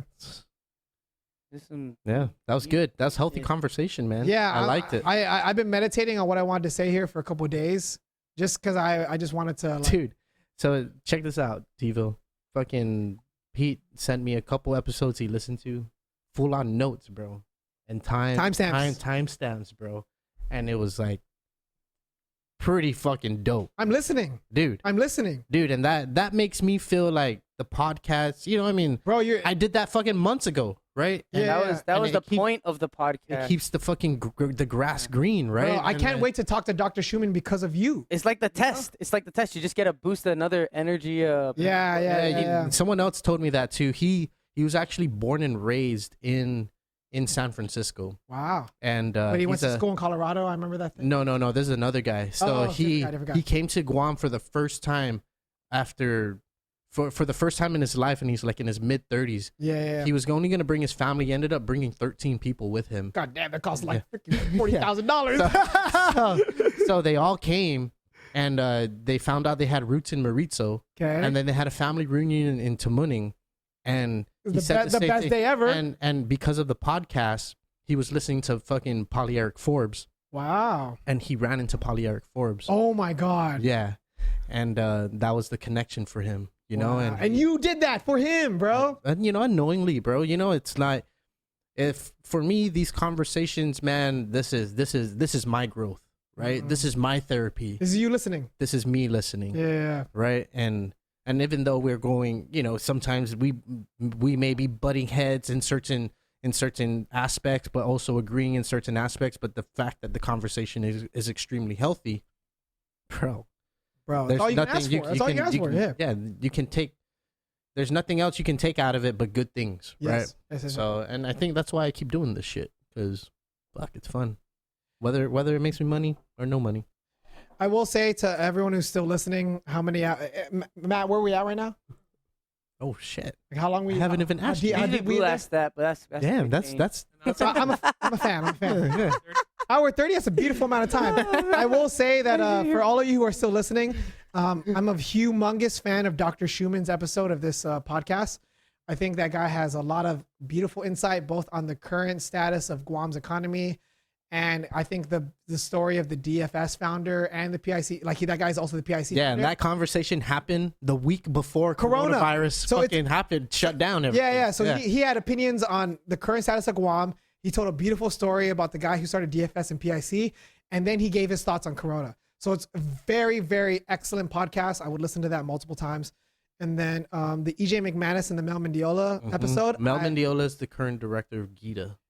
Is she director, producer? I don't know. I don't know her title. Director of Gita. So Mel. I thought she was in the episode. I thought she was the director of agriculture. Yeah, you said that. Yeah, and she's like, no, dude. I was like, oh, freak. So I was yeah. listening to someone else.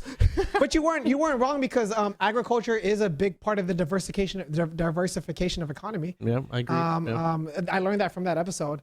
And then EJ was such a great person to listen to because he's been involved in public service in a completely different world. Right. So he learned the fundamentals of the game in a completely different environment, but still understood how to translate that knowledge for us. The whole metaphor of like politics is basically like trying to get a barbecue together and get everyone to agree on the same page of like, we want to do this together. Yeah. That's a beautiful sentiment. And like the whole idea of like, he got into politics because he was just a regular citizen trying to run a restaurant, which led to this stupid citation, which led to this, which led to that. Like, that's how easy it is. Like, he's proof that like, you just got to care. Yep. And a good government, once they see a citizen who cares, will give them the platform they need to succeed. So those two episodes in particular, EJ McManus and Mel Mendiola, and then the Dr. Schumann episode, those are two excellent Master Random podcasts that I... Thank you, man. I really appreciate that, dude. Yeah. And it's shit like that fucking just keeps him going, you know? Yeah. If people just made an effort to listen to stuff like that, they'd be so much more informed on local news and local politics, and they would care enough to make the effort to go vote. And I'm sure there's a lot of things. Again, I'm just here to learn. I'm just here to try to figure out. My only goal right now is like, if we could break a record for voter turnout, we would just have a very clear picture on what the island thinks. Does this That's it. Does this new sense of vision, or this new vision, I should say, make you want to move home and be here? Absolutely. But I also understand the time and effort and luck and privilege that I have to be in the situation that I am in, and I have to completely commit myself to getting as much growth as I can out of my San Francisco situation, because Guam will always be here, and I will. And you don't know how long that's gonna last. I have no idea how long SF is gonna last, but I'll probably die here. So like I'll be back. I'll always be back. I've never been I've never been away from Guam longer than 6 months. Right. So it's always in my heart. I just need to, but like, what I experienced in San Francisco has what's made me so motivated to do things on Guam. And I'm sure there's more growth to be had and more perspective to be gained. I can like when I was watching Guam Snapchat stories from San Francisco, I'm like, these motherfuckers are not social distancing. And then I started looking at the data and I'm like, oh, that's why, because they're fucking killing it. They're doing a great job. They're allowed to hang out with each other. We are not. Right. Because we are not killing it in California. So I know enough about Guam to kind of understand what everyone's mindset is, as long as I stay in tune with with my friends, So Guam will always be there for me. I will always be able to fit on Guam. My only goal in life with my family is like, we don't have to live on Guam, but if my kids go to the family party on Guam and they don't know how to go run around with their cousins and immediately say hi to all their aunties and uncles, then I fucked up. Because you need to be able to come here and just forget about me. Because that's culture. That's culture. That's culture. As long as you can speak our culture, then we're fine. Yeah. Then we're fine. Yeah. I want you to have the perspective. Like I kind of don't even want to raise kids out there because like there's too much bullshit. There's too much influences. If with the Clipper card and it's the separation, man. Yes, separation. And there'll always be the cousin from the States, right? It's like, oh, that's my cousin. You can be the cousin from the States who comes back every summer. That's true. Yeah. That's true. As long as you can kick back with the boys and go to the beach. It's always that stigma, right? I mean, yeah. That's a whole other conversation. That's a whole nother layer. I think it's still possible though, because it's very possible. It's very possible. FaceTime and all that stuff. Yes, you could it's like absolutely. You could still kind of be in contact with them. You'd be in contact with the diaspora. Yeah. But it levels out, flattens the earth a little bit. Yeah, and that's the thing too, is like we need to understand that like the opinions of people on Guam are not all that matters. The diaspora can be very helpful in making change happen on island. And this is something I didn't get a chance to say, but I think it's important to say, is that the federal level, real change won't happen until Guam goes viral, and there's so much media pressure and social media pressure that politicians have to do something. And I think two humongous opportunities that Guam missed out on to really enact like global change or have the federal government have to make a decision on us is the North Korean like missile threat from like 3 years ago, whatever. And the USS Theodore Roosevelt's, all the sailors were sick and stuff. The thing with those two situations, that was global news where CNN's talking about us. Everyone's talking about us. We're on headlines all over the world. But all of the news is about what's happening to us. It's not about what we are saying, about how we feel about this, about how we're in this situation and we don't think it's fair and blah, blah, like taking control of the narrative. And the thing is, we don't control when those opportunities come. Life happens to us and that stuff happens. So there's a lot of really smart, awesome people who've been thinking about the issues on Guam for a long time, but they gotta be politically savvy enough to understand that when the world is talking to us, that's our chance to make real change. Because everyone's paying attention and the news cycle only lasts like 2 weeks. So you have 2 weeks to make a statement or reach out to whatever your connection is in the Washington Post or the San Francisco Post or whatever homie or hookup you got. That's your time to pull that card and make some change and say something and try and get something to go viral on TikTok or Instagram. Try and get something to go viral on Facebook, because that's the only time people care, is when everyone else cares. And then when everyone else stops caring, there's a whole other issue, because there's millions of problems in the world that we got to take care of. So whenever people actually care about us is our only time to make real change. I see where you're coming from. You know what I'm saying? Yeah. One thing that I think needs to happen too is, more care from people. I mean, yes, people who live in the mainland see all the bad news that's happening, but to actually care about what Guam is gonna fight for, right? So there's probably millions of people who have roots on Guam in the United States. Maybe Guam. 1 million. Yeah. I'd say a million at most. I am very curious at the number of diaspora. I do not know, and I am curious. Do you think the census will tell us? I don't know. I don't even know what to Google. Guam diaspora. I don't even know where to. How do you start. even take account? How would you take account? Maybe start a website and have people register. Like you can't even look up like U.S. Census Pacific Islander, because that's such a huge net. Right. Yeah. So but I don't know. This is where I defer, and I don't. But it doesn't even. That's the thing about eyeballs and media and global attention, it doesn't even have to just be Chamorro people and islanders. We just need allies. We need people to sign petitions, people who are not ignorant and are willing to care and like, yo, help us sign this $500,000 petition just to prove to the federal government, like, dude, people care about us and this is something you should think about, you know? Like, it doesn't have to just be islanders. It just has to be allies, whether they are the same as us or not. Right. Yeah. I mean, Guam's in a unique position is that the military's been here for a really long time, right? And for the most part, the military brings most of the jobs. And as someone who's a son of a 27-year Navy veteran, I am the child of colonizers, and it is what it is. Right. You know? The end. That's I just recognize it and I understand it, you know? Yeah, yeah. And you know, I was part of the federal system too. Man, I like how I can say that. You were weird. You were. It's fucking weird. 10 years. 10 years, so bro. Fucking weird. Yeah. Yeah, you know, so yeah, dude, it's so funny. I mean, here. It's okay. Oh, it's the private sector. It's okay. It's okay. It's a little risky.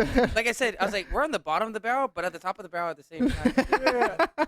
It's what you make of it. Control my own destiny, baby. So you know, Guam's in a unique position, and there's things that need to change on the federal level, yes, and to be recognized and acknowledged that yes, self-determination is needed, and for us to be able to choose our political status, but I want to include everybody, and not everybody wants to include everybody. I agree. Right? And it's almost like you went there. Yeah, I went there because I've gone there before, you know. And it's it's almost like to support the Black Lives Matter movement. And I'm just gonna say this briefly. It's like, no, we only want Black people to support it. I agree. Right? Yeah. Right. Yep. Everybody. So I mean, and that's all I'm gonna say about that.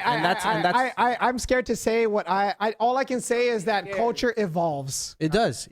Culture has evolved, and there are a lot of people with different ethnicities who have been here on Guam to shape the landscape, the economic landscape, and the political landscape. True growth, true progression is built on compromise. Yeah. Okay. You cannot have everything exactly the way you want to. Right. And in my head, I'm like, do you want to fight this battle forever, or do you want to take a step? Yeah. Are we going forward or right? Are we gonna exclude them in the beginning and then ask them for their support in the end, or are we gonna include them from the beginning to the end so that we can unite as a fucking people here? So here's something that I've never heard anyone say. What we're saying right now is something people have said before, but here's something this is what I want to say, is that even if you do not agree with what all of us in this room are saying, the only thing you can do next is educate. All you can, like, no matter how you personally feel, without forcing agenda. Yeah. Put your perspective and your argument and your reasoning out there and let the people decide. And if what you truly believe, and if you can convey what you believe correctly, is the way to go, then the people will respond. Right. Because this is a democracy. So not socialism. Yeah. Socialism is not all bad. That's a whole different discussion. I will. It was a joke. I just want to say in your defense, there's no perfect system. Yeah. Capitalism isn't a perfect system. Yeah, you know. I agree with that. But what I love about democracy, and I learned this because of Corona, and you know, God, I'm so sad. I have so many Chinese friends, Hong Kong friends, Taiwan friends. And what is happening in Hong Kong right now is fucking horrible. Sad. It's horrible, dude. We are literally seeing a democracy get destroyed by communism. Yeah. And the thing that we always, no matter how much we complain about whatever and this and that and America and whatever, democracy means we always have a chance to be better. And it doesn't matter what people say in a room. It doesn't matter what government says. We all said the same thing. It's all about the people, right? So it really doesn't matter what you as an individual believe. It's what the people do in reaction to your beliefs and the information you convey and what the situation says. So, you know, I'll just to create a movement, you need a knowledge. I'm just saying, like you want the plebiscite to happen a certain way, and I completely understand why, because Chamorro people have never had a say in their destiny for thousands of years. I get it. Yeah. I get it. But, you know, in this day and age, I don't think that will fly practically. You know, I think the argument you're trying to make makes sense, but the other side just has as much validity and truly, like, what is more likely to happen. And on top of that, like, do you want to take a step forward, or do you want to be at a stalemate forever because you want it to be a certain way? And if that's the way you want to do it, that's okay. But that is just the life you have picked. Yeah, and I'm just listening, and I don't know what I'm saying, and I have so much more to learn. But from what I have seen and what I've understood, that just seems like the game right now. That's the chessboard right now. You know, Who's willing to Wait, compromise? I thought it was one is it's tomorrow's only, right, and the other is everybody. Well, Basically, okay. So Everyone, right? the that's a basic. Basically. I believe basic. under the current law is that you're considered chamorro there's like If a you- date, if right? you- There's like a no, no, year. no, no, before what it is. before the Organic Act. You were here on Guam. That qualifies you as Like being if you have chamorro. blood, No, in your If you group. were No, no, no, black, no, it is- Indian, you were here, Mexican, but you were here before 1950, Here's what you the- are valid. Sorry, Tony. You are valid to make that vote. No, right? I think I just read it. It's actually your cap's over here. Don't worry about it. Okay, don't worry about it. Okay, Don't okay. worry about it. Don't worry. What I just thought I read it was whoever is you're considered a chamorro if you were became a U.S. citizen by virtue of the Organic Act.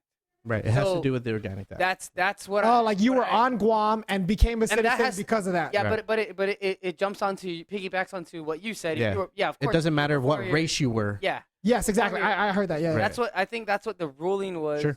I think that's what the ruling was. That is, as long as it's not, it jumps. It's agreeing with what you're saying, Boo. No, It's I don't even think you're by wrong. virtue of Thank the you. Organic Act. If you were deemed a citizen of the United States and by the Organic Act, then you are considered chamorro, which is basically most people on Guam, Right. whatever Yeah. race you are. Right. And I feel Because like they can assume yeah, if you were here, you were most likely by Yeah, by the by Organic injection by or and- or me personally, or birth. man, You are- personally, I feel like that You are chamorro. we're too late to try to figure out try who's and make actually that control? chamorro Right. or whatever Yeah. by blood or blah Yeah. blah blah.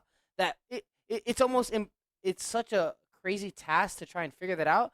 Than just to be like, we live in this day and age, like you were saying, and Yeah. like, why don't we just include it? I just want to say I'm open to Everybody's hearing the other side, because like I said, I'm not gonna act like I know what I'm saying for the next 2 to 4 years, but that's what common sense and logic is telling me right now. That's me too. You know what I'm saying? Like it just seems like I understand. I completely understand Chamorro's. I'm Chamorro, bro. Hey, man, dude, I'm pretty we- sure I I count, and I do. still agree. You know, like you know. But the question is, well, here's the other thing is like, But are what's you what? chamorro? Do we want to move Chamorro? forward? You know? Are you Yeah. chamorro? Are you chamorro? Or are Yeah, you yeah. And like, Spanish chamorro? yeah. Like, all right, how hard are you gonna why- call me out? You Yeah. know? So for real, like, that's You what I'm didn't saying. reach the It's so much- 50% chamorro It's so much harder. quota. It's- You are 47%. Yeah. Because I feel like, I mean, you have to dig deep to your lineage to make sure that you're chamorro, Spanish chamorro, whatever, right? Because Yeah. that's and only person I'll go to is Pauly Eric to ask him that. Yeah, 'Cause- he and has the his Guam, Spanish records. and the Guam Yeah. historians. The actual record. That's the fucking actual records mean, of the guy It's writing like in Corona fucking- test, but Chamorro test, right? Yeah. How Chamorro am I, Pauly? What are you gonna, I mean, let's say we go down that extreme where it. Let's say. And is it how worth are going you down gonna that prove extreme? it? Yeah. How are you gonna prove your lineage that you are indeed indigenous? Bro, my indigenous last Chamorro? name is Not- indigenous, Yeah, bro. Not Sorry. Spanish. I'm not talking about the That- Spanish Chamorro They're from that we Antigua. consider Chamorro. I'm talking Yeah. about. I'm talking about if you're doing that plebiscite, or you're going to vote on indigenous, dude.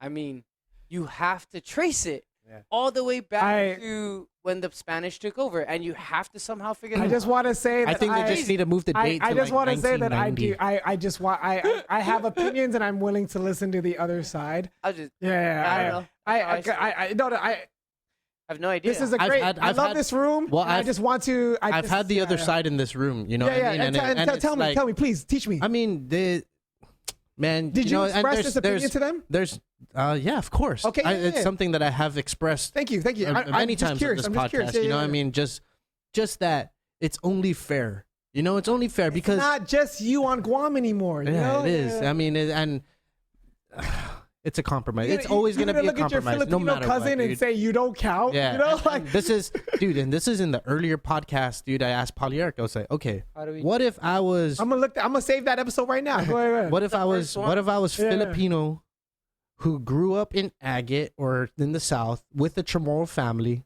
I speak Chamorro. Yeah. You know, I mean, am I considered Chamorro? And he said no, right? Yeah. But in my mind, it's like, no, that guy is fucking Chamorro. He practices Chamorro customs, Chamorro culture. He speaks the language. I wouldn't have known otherwise unless he fucking showed me the blood test results. Yeah. And you know, I'm too loving. Like I had Right. I had a homie who, like, he's from South Korea, never spoke English, never lived in America, moved to college, moved here for college, and that guy hung out with us for 10 years. Bro, you're an islander in my opinion. Yeah, You're man. like, you know, you get it. Yeah. You know, like, You know, I feel like the energy that is being outwardly Yeah, I like your exposed bang. to- I like your bangs, by the way. Thanks. The energy, the energy that's just gonna flirt with him in the middle of nowhere. the energy that's being exposed by the side where it needs to be indigenous is a cry for let me have a voice. Don't and You know, and but there's I nothing wrong with that. understand There's that nothing part. wrong with that. Yeah, I yeah. understand that part, but it's almost like you still do have a voice. You still have a voice. Yeah, and it's you not make even it everyone. almost. You still And do. that's You know what I mean? Like Right. you really still do have. It doesn't go away. But that- go away. It It's not doesn't saying go your away. voices. The it may not be understanding, the loud. understanding of what's going on Yeah. is still there. Yeah. It doesn't eliminate the fact that this happened. You're Right? just sharing it with Yeah. people who are caring about your land, that love this place and culture just as much So- as you do, and may very well fight on your side, on your against- behalf if they understood. Yeah, yeah. Right. Like let's say you got them all together and you did the non-indigenous, just the part we're talking about. Yeah. Like you just live here, you love the island, and all of a sudden it's Guam, Saipan, Rota, Tinian, and then you have the other Polynesian islands that like Western Samoa, you have Puerto Rico, and they form a whatever. I don't think that'll Puerto ever Rico's happen. not Puerto. All of a Polynesian. sudden, Let him go. all of a Let him sudden, fly. hey man, all of a sudden, indigenous Chamorros, it almost just goes away because now you're just Guam. You're Guam amongst the other islands. Right. You know? Yeah. Right. You're not. It doesn't matter whether you're It your takes away. injection blood or It takes actual away. blood. It takes away the compartmentalization. Yeah. It's the of- classic thing of of the like word. village versus village when there's a Yeah. whole ass world out there, bro. Right. I mean, it's like, yeah, you go back to the village versus village, but when you go to the States, it's like, nah, dog, I'm from Guam. You know, it's like, Well, yeah. And all of doesn't a matter sudden, what the guy- village I'm from, you know? Doesn't matter. It's like, and that's the thing is I think that they're missing the point of deciding or having a voice rather than how loud your voice is. Okay, That's just my take on it, my opinion. I don't think Whatever. I think they complete. And this You happens. guys go. I'm gonna. This happens a lot. I've realized is like because I live my whole life on logic and reasoning and listening to data and science and what makes the most sense, and you know that's just if I believe things like that, You and just built that way. I understand. that's just how I try to move forward, right? But there's a lot of people who are like, I don't care what makes the most sense, and I don't care what the society says. I want it to be this way. Well, they just want it their way. And But for me, what I pose to them is like, if you are so confident in your belief, then put it to the test with everyone and explain your side and educate everybody on your position. And if you're right, then everyone will agree with you. Exactly. And we will do it. We will do it that way. Yeah. But like, let democracy decide. Let everybody else Yeah, yeah, have yeah. a mind of their own, kind of, and let them figure out if that's what they want to follow. Yeah. It's just truly like if I were so confident in my like, because politics really is just people arguing in a room and then going out into the public and seeing how much the public agrees with them. Yeah. That's really all politics is. So I really could care less about how much people in a room agree with me, because if I'm very confident in my point of view, then I will tell it to the entire world, because I believe that the world will follow if my logic is sound. And let them decide. Yeah, and then Let if them I'm figure it out. wrong, I guess everyone else believes I'm wrong. And that's fine. Yeah, And yeah. you learn, and then you move on to the next idea, or you follow, or you open your mind up to the idea that everybody else. It's basically just turns this into a fair competition, and if the people decide, then who am I to argue with the people? Yeah, exactly. Yeah. Like, hey, I was wrong. I think the best part about being right or being reasonable about situations or anything is being able to know when you were wrong. Yeah, and being humility. super Yeah. cool about it. Or be Yeah. like, I mean, hell yeah, there's nothing wrong with being wrong, and that's what's the best part about being right is because you learn how to Be wrong. be wrong. So you're so much more comfortable when you know, not when you're right, but when the facts prove itself to be that you're right. I follow. It's like I followed the process. Yeah, you're like, you have no problem with it. Yeah. And then everyone hates it because It wasn't their outcome. yeah, it wasn't their outcome, but like Yeah. they don't like it because you're comfortable being wrong, and that's somehow They a wanted wrong thing. They wanted the satisfaction of seeing you be wrong. And hating being wrong, but Yeah, as a yeah. matter of fact, you're totally cool with being wrong, Yeah. which makes you even more righteous. You know, Yeah, It's like kinda, we were it's talking hard. about being right and wrong, and just and that's what I think. It's like many people hate. Sorry, bro. Fucking the table's small. We just jumped to like a super deep thing. It was like people who are always not always wrong, but hate being wrong. When they see someone who's used to being wrong Or just comfortable. or comfortable being Yeah. wrong, Who just accepts that. except, Okay. oh, I Yeah. was wrong. Okay. Yeah. They can't take it, and it's I think that's a Are you mocking me, bro? yeah. No, But they don't wanna- I'm truly okay with the outcome. I'm truly just. I guess this is how it happened today. You know, this is absolutely fine. It's like, all right, okay, I didn't win, or not that I didn't win, but I was wrong. I guess I was wrong. Yeah, I shit, I didn't know apologize. that. My bad. You know. Yeah. And then it's cool because you get to store that piece of you were wrong. That person who likes to learn the truth or learn what is accepted by others, they take that wrong situation, put it in their pocket, and go, oh, the right situation or the right Yeah. This is what actually everyone the thinks correct is one. great. Yeah. And they put it in their left pocket, and it's like they just keep looking in their left pocket. They don't care about the right pocket of all the wrongs. Now they know what was right or what was good, and they move on. Yeah, it's just They the move on. humility of like, dude, I'm as people who strive to be better know they will always mess up. Yeah. It's those who are stagnant who don't know what it's like to be wrong. 'cause They you've never, hate it. You've Right. never tried to grow. You know, Yeah. people who grow know that messing up's part of the process. It's the fun part. It's like, Yeah. oh shit, I fell off my face. Like cooking, right? Like I learned how to cook over the pandemic, bro. Are these recipes that you already knew? Oh no, I looked okay. up all of them, but like, Okay. but like I had a chef's knife, right? I bought an 8-inch chef's knife for the first time. Yeah. And I'm so dumb. Imagine this is the sharp part of the knife. I'm just, just not thinking I'm washing the knife, and I do this, and I slice my hand open. And week 2 of the pandemic, so I'm scared to go to the hospital because I'm like, oh my god, Evil type stuff. yeah. So I have to hold pressure on my finger for 2 hours before the bleeding stops. But then at the same time, like I'm someone who wants to learn how to cook, and I made a mistake, and I'm not gonna let this stop me from learning. Right. So I'm just gonna man up and just get back to the drawing board.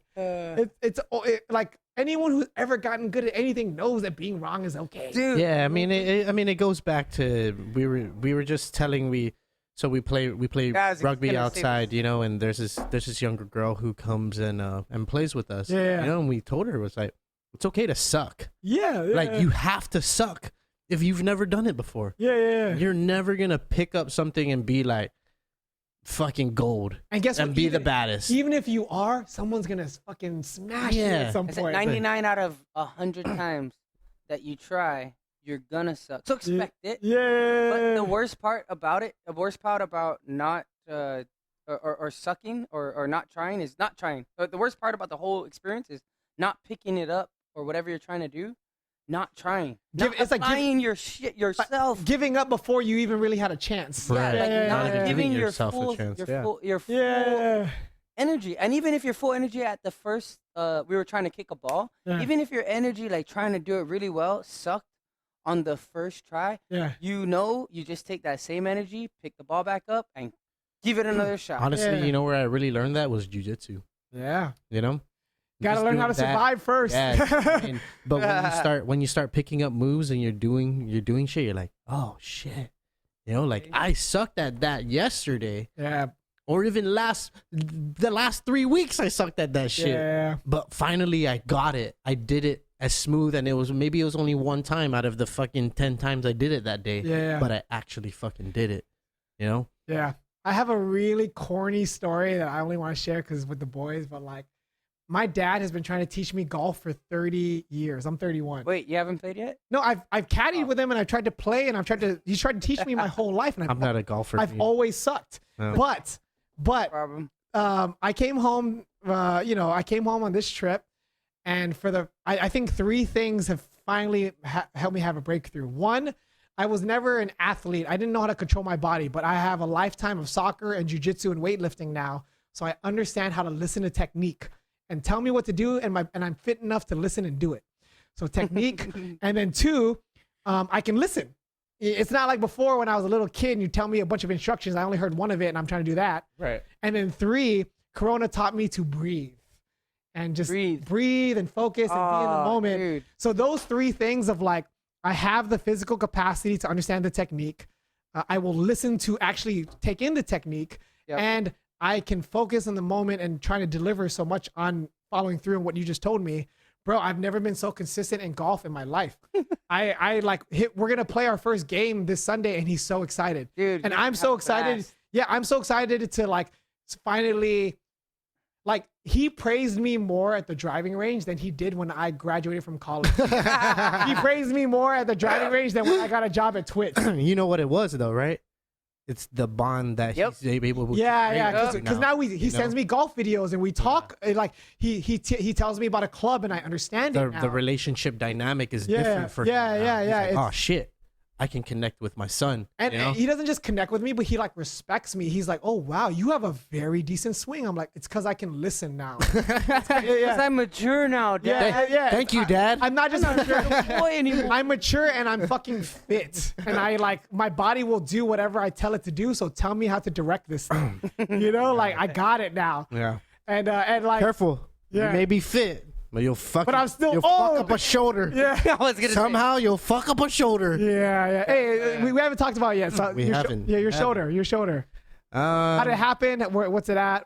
So right now, well, I'll start from the beginning. Last week, Friday, we were playing touch rugby, and it was like 4-on-4, right? And it was for fun, nothing serious. Chill. But I've been so active the last 12 weeks, 5 days a week, just fucking killing it, Yeah. Confident in running, my cardio, everything's top notch. Look good, right? bro. Thank you, bro. Lost weight, bro. I see it. Bro. I see it. I feel super fit, and I credit it to my sister, Yeah. and she kind of drove me. Shout out to her influence. Yeah, hell yeah, man. She's 13. Oh, your sister's a beast. Oh, that sister. Yeah, she's a beast. My rugby player sister. Yeah. So she encouraged me to work out with her and just be committed to the program and the regimen with her, and through that we've learned different stuff, and so my confidence is fucking high right now, and just my ability to play the touch game, and so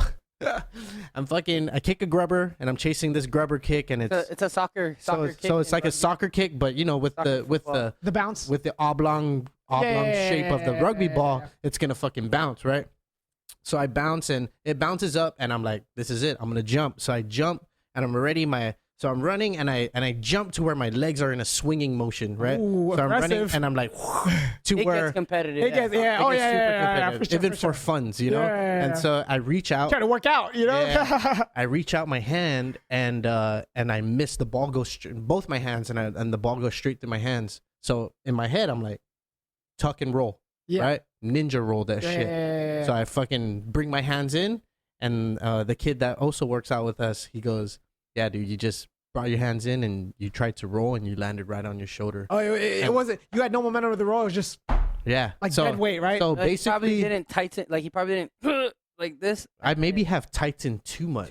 Yeah. You know what I mean? So- where you couldn't roll with the roll. Yeah, man, and maybe the ground and the ground's uneven out there, so maybe I hit an uneven piece of ground, right? So as soon as it happened, dude, and it's like it's almost like you're digging your shoulder into the ground, Into if the you earth. can imagine, You right? just shoveled it with your shoulder. Right. So yeah, dude, as soon as it happened, I was like, oh shit, my shoulder's out, and everyone's like, oh fuck, sucks. and dude, and it's like I have this bone sticking out, and so here, I'll show you a photo.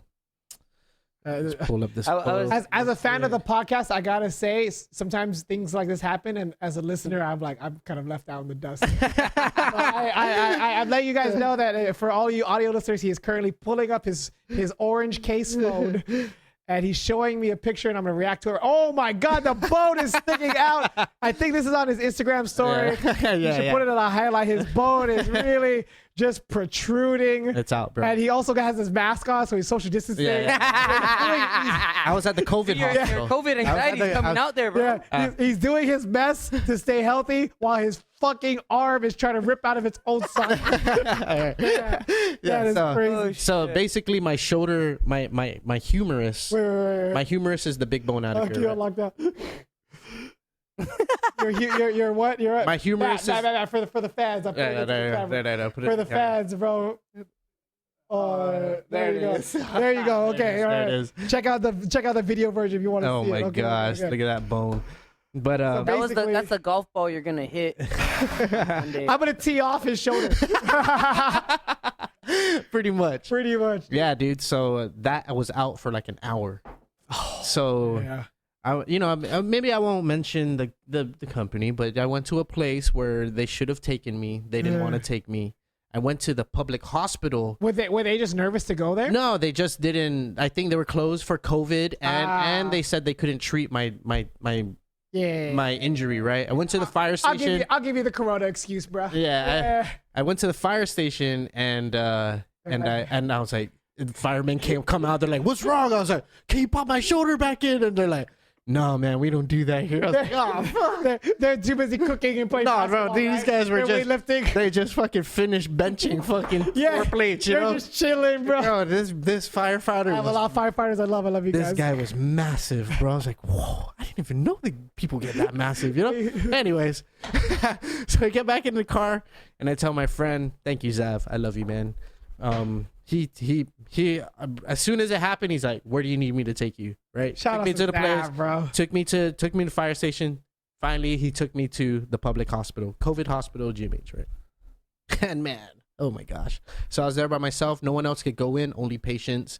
And they didn't take my insurance, so everything had to come out of pocket. And I have to deal with my insurance to fucking Figure it out. Like, okay, how you gonna pay this back, right? That's layers. Its own, right? It's layers. Its own fucking story. So you go there. I go there, dude, and so I'm sitting in this room, and there's plastic sheets coming down. I feel isolated. I feel like I'm the COVID patient, but at the time, I'm not thinking you that. caught COVID there. Well, he hasn't got possibly. tested yet. Since then, Okay, but bro. It's okay, bro. anyways, but I got digress. tested. They were gonna test because I was paying out of pocket. I was like, I got tested on Tuesday. Yeah, it was like Today's 2 Friday. days later. You know? You're fine. So they're like, okay, it's 3 days. You're good. You're know. good, you're good. So I go in there. I'm sitting in the room, and the doctor comes in. And he like fucking pops it back in the normal way you're supposed to do it. Yeah. They take X-rays first. They're like. Make sure. And dude, in my head, I was like, "Fuck!" Out of pocket, I was like, "Do we have to do X-rays?" Cause you just pop it back in, just right? fucking pop back in. You know, what's the fucking problem, bro? So, I was just watching I was watching my fucking savings fucking go down. You know, so he takes the X-ray. He's like, "No, we have to take the X-ray to figure out which way we need to pop it in." Oh, So- touche, doc, touche. Right. I was like, Yeah. okay. So they pop it in, and then they're like, okay, we're gonna release you. And then as I'm walking out, the doctor's walking to me, and I was like, hey doc, what's up with my bone here? You know, it's like my that same bone. Oh, that was still- the after picture. Yeah, no, that was that was before they popped it in. Okay. And so it was still, I guess, because it was swollen and it was still up, absolutely, right? absolutely. So I was like, hey doc, what's up with this? So he goes, I think your shoulder's coming out, you know, like dislodging itself, you know, and that might be evidence of a separated AC joint, which can mean torn ligaments, right? Yeah. So he started, he was going to refer me to an ortho, right, to go get MRIs and stuff like that. And so they fucking lay me back down on the bed, and they wrap this fucking sheet around me, and they tie me to a nurse. Oh my God. Yeah. They tied What? you to a They tied nurse? me to a nurse, a male nurse. They tied you to They a tied nurse. me Wait, to you a didn't nurse tell me with a this bed part. sheet. Yeah. So They got real kinky all of a sudden. You know what I'm saying?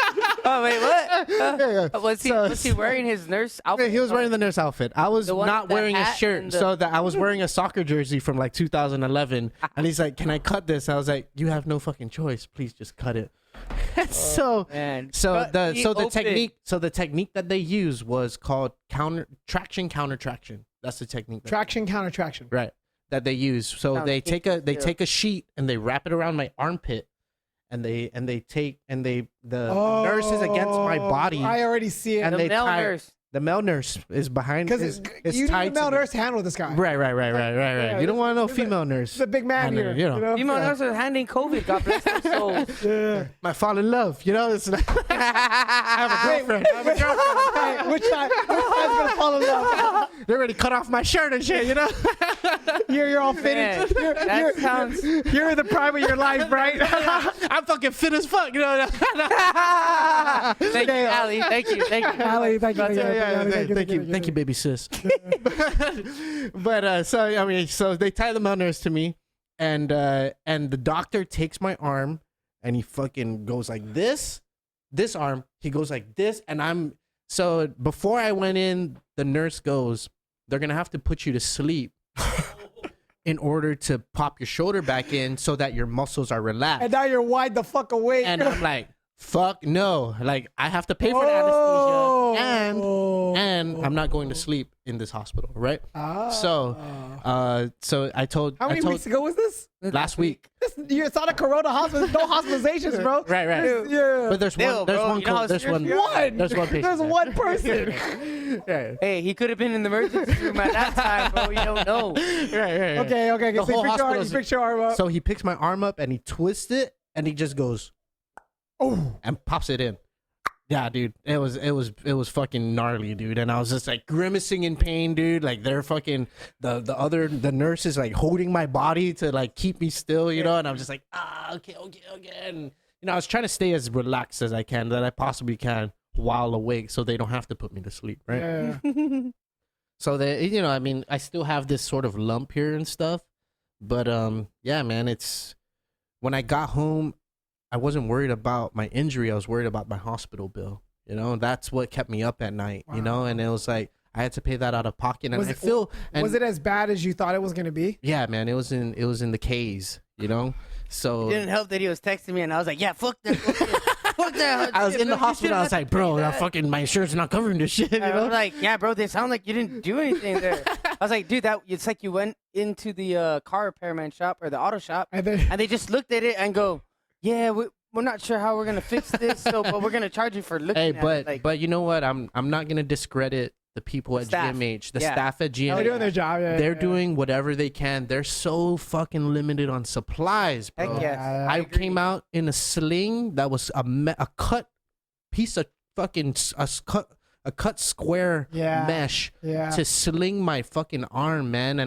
And Yeah. all they could say was, "Man, I'm so sorry. This is all we Unacceptable. got." Yeah. You know, It's like- Resiliency, though. and Yeah. that's what I respect about Yeah, it. You know, and gotta respect. and these guys, man. even the clerk in the French, like, thank you so much for coming to your public, you know, this is your hospital, this is Yeah. the public's hospital, right? And despite all the problems, the political problems outside, I'm not even gonna start bringing that shit up, Let's not. you know. So I kind of you know, you have sympathy for what's going on there and the things that are being said. Like, unless you're in the emergency room experiencing it, Yeah. man, dude, you have every walk of life going into the emergency room, whether it's fucking a small injury or a fucking large Yeah, injury, life or Yeah. death. Life or death. because that's all they got, you know. And yeah. what more so now that we're in Corona and people are now don't even have money to go and pay for Yeah, their bills, yeah. when the hospital is obligated as a public hospital to serve you, right, whether you can pay it or not. So I gotta say that my uncle and my auntie, they're nurses at GMH, and like as confident as I am with Guam's data, and I'm like one of the biggest cheerleaders and hype man for how well we're doing. They sobered me when I was like, "Hey, Unc, we're doing well. We're doing this. We're doing that. We're experienced with it. Like we got all this, right?" He's like, "You're 100% right, but if things were to ever get bad, We're fucked. everyone needs those supplies." We're mad. So yeah, We're done. so don't ever get too confident. Dude, the You know? COVID Yeah, hospital is not ready, bro. You know, and this is the COVID hospital. This is where everybody who has COVID will go. And just my emergency room experience Taught you. taught me that, man, dude, And it's not their fault. It's not up to par. It's not their fault. It's though. not up to par. It's not their fault, but It's the something cards they've has been to be, dealt.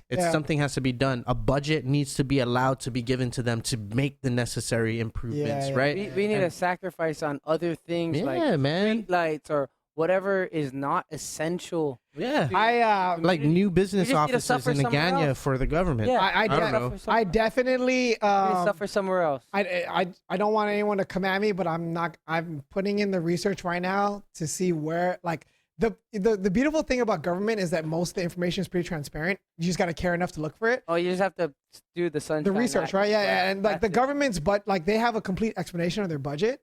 And I have the tab open. I'm like working on it. I'm taking my notes, and I'm like, I'm about to come back with a really researched opinion on this. So like I gotta go back. Yeah, I just need to. I'm gonna learn and be like, wow. The hospital. What are we spending our money on? Dude, the hospital issue has been an issue since the 90s. Early 90s. Early But- 90s, Early bro. 90s. And Early to and- mid. And there's newspaper evidence, bro, of the hospital needing money and nothing being done about it, man. And it's Yeah. tough. It's tough to see. The only thing that the only thing that will cause change of that is just fucking the voters and the population People need caring, to vote. caring. My Truly, opinion on it truly is being loud about it, and it's not that people. It's not that they don't care. It's that they just don't know. They don't even have to be vocally loud about it. You're loud when you go out and place your vote. Yeah, exactly. That's know?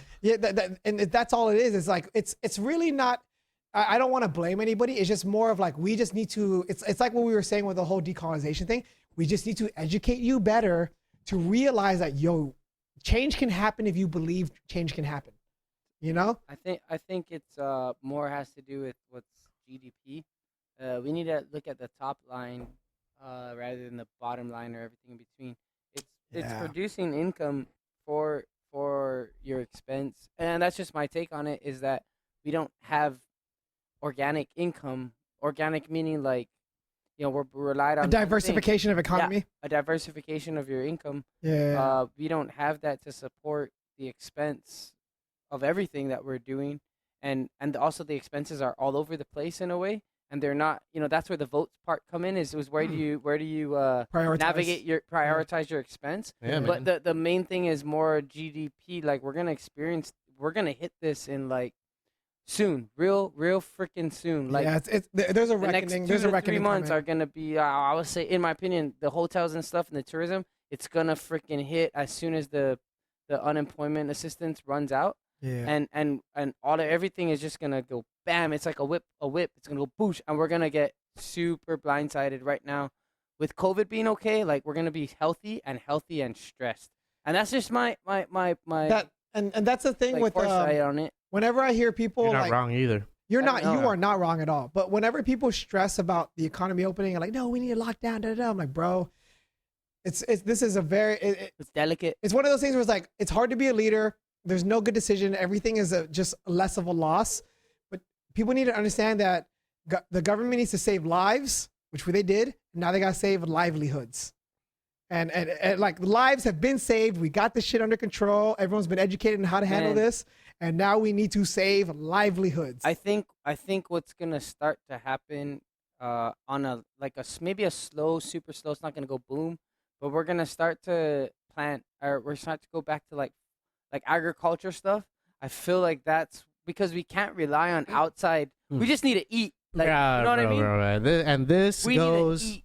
yeah, this goes This is a to- whole other. This goes to the Jones Act, to Yeah. where the Yep, Jones yep. Act needs to go away. Yep. The Or at least Jones get an Act, and even exemption John for us. McCain even said the Jones Act was a personal gain for rich people to Yeah. to And benefit off And of the shipbuilders.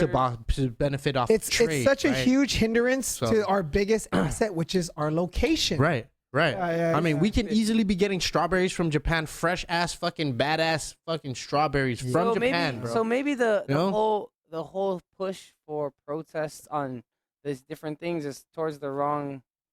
No. They Area. I Their wouldn't- their heart is in the right place. They just need to know where to put their energy. Yeah. And there's no one speaking to them in their language and the way they want to listen to. And when I say they, I mean the youth.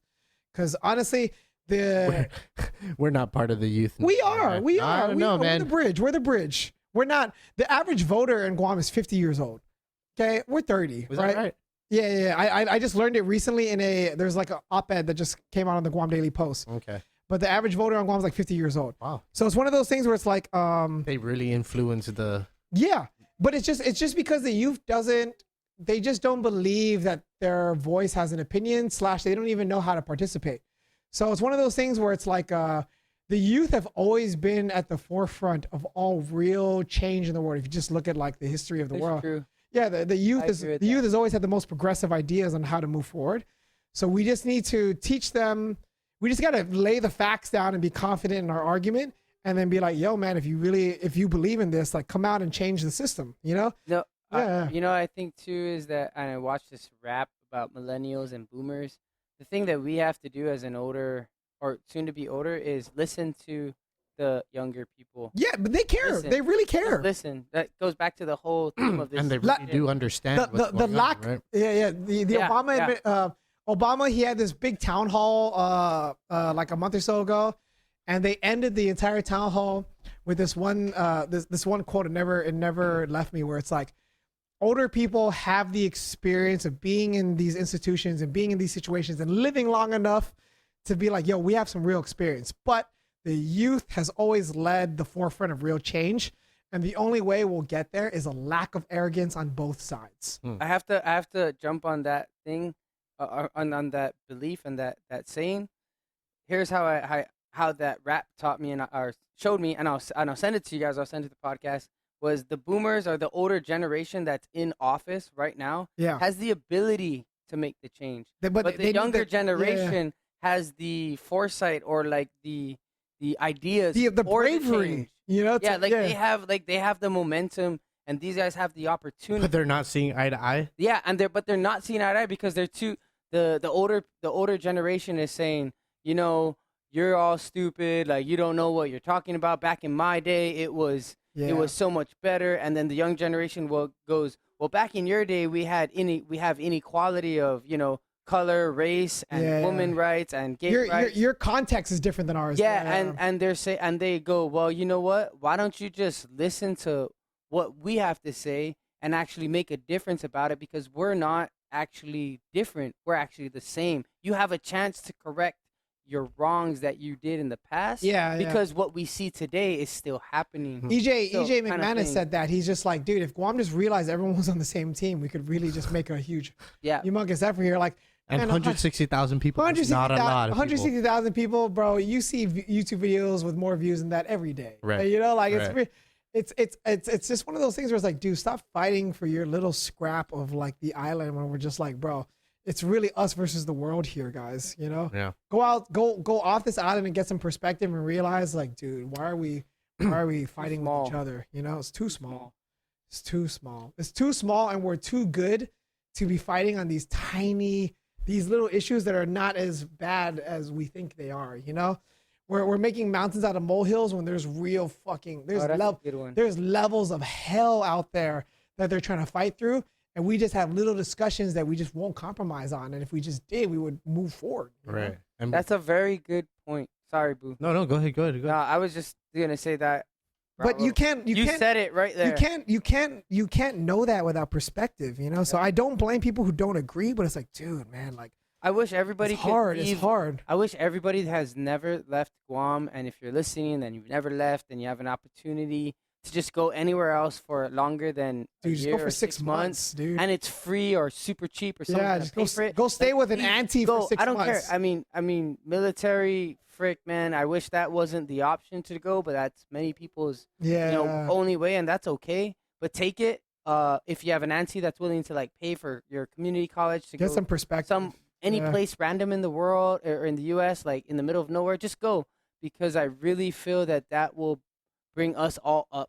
Your perspective but that's also the cause of the diaspora. You know what I mean? But that's back. That's the double-edged sword of it. Yeah, you know, agree. it's like sometimes they don't gotta come back. They don't come back. Most people won't come back. I'll be back. Man, dude, I know people, you know, like fairly close to me that they don't want, that say they will never come back because it's like there's no opportunity here, right? And we've economic opportunity to sustain whether they have their current whether they of have life. whether they have kids. It's like, man, dude, I can do this here in the United States and I can support my family, and Yeah. I don't have to pay an arm and a leg to do so. And you can't be mad at those people. You got to take care of Not yourself at all. before you can take care of the world. Not at all. So if you have Agreed. it figured out, then you know what? God bless you. But those people still have influence on people back home. I agree. You can still listen and be tuned into the world and care. and that's why- and that's why- that's why I think- Exactly. FaceTime. I'm a real huge proponent of bridging the gap between here and there. People in the mainland and Yeah. understanding people on Guam, and people on Guam understanding people in the mainland. People want to be tied to their roots. People want to Yeah. be. People want to get to know what it's like to be on Guam. And when I say mainland, I say the United States, right? And people Yeah. are like, "Oh, what the fucking mainland? You say the mainland?" But that's not the mainland. This is the mainland. I mean, that is a colonial term. Right. So I mean, I have personally been choosing to say states. states. Yeah, I mean, I have been fuck that. I'm telling you, someone who lives out there, this is the motherland. There you go. Motherland, I'll take man. that. Okay. Now that we're talking about motherland, I gotta say that you want me to open this? sure. So one of the things I've been really thinking about just for fun is like, what does the Guam Wakanda look like? In a perfect world, the Guam Wakanda. Black Panther, Wakanda is the perfect society where where black people have built everything that's for them. They're the leaders of society, the leaders of technology. Yeah. What is the perfect cultural economic system that makes us thrive? I think it's working with the rest of Micronesia. I think it's working. Go ahead. I think it's working. Wait. That's different beers. That's different. Okay. Go ahead. Sorry. No, There's no. only that left. I think it's we are so entrenched in the Western world, and it's taken us to where we are. It's helped us to get through Corona. It is what it is, and let's play up that relationship. But also, guys, we are Asian Pacific Islanders. Yeah. There's a whole other side of the world we could take it. We could work with as well. Oh yeah. I'm just saying that we are just as much Asian as we are Western. I agree. I agree. And that's what my Wakanda looks like. Is like, yo, Singapore looks great. Taiwan looks great. There's a lot of things that aren't great. Their models aren't fucking bad at all. Yeah, and guess what? The decolonization means we get to take the lessons from everybody and just learn from them and do it the way we want. Right. Yeah. You can't knock the economies of all these other places. You can't say they haven't been doing something right. I agree. There's a lot to learn from both sides. I totally agree with you, man, and that's our advantage. That's the advantage that we can have, and I think it's once the Jones Act goes away, that's gonna open a lot of doors for us to be able to trade with other people, and allow them to come here and have, do business with us. have more control over our economy, right? To where it's not completely dependent on Federal money and tourism. right? Yeah. Now we can depend on trade because now we can trade skills, or we can trade talent, or we can trade agriculture, or whatever it may be, right? To other countries and from other countries, right? And not even other countries in Asia. Saipan, Palau, Marshall Islands. You got all these islands who have staples that they can provide and be able to trade with us. Chuk, right? The whole entire FSM, Yeah. right? So I need to educate myself more on this. You know what I would like I don't know to enough trade about with, that. with them in the outer islands is fish.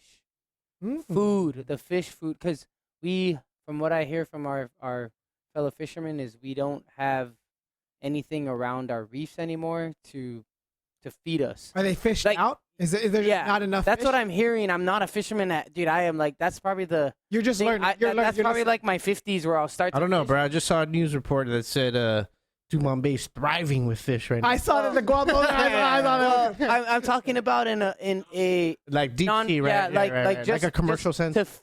commercial sense where that's what the outer islands I don't know if I should be saying this, but that's what the outer islands have, is they have a ton of schools of fish just on their reefs because it's just, not fished.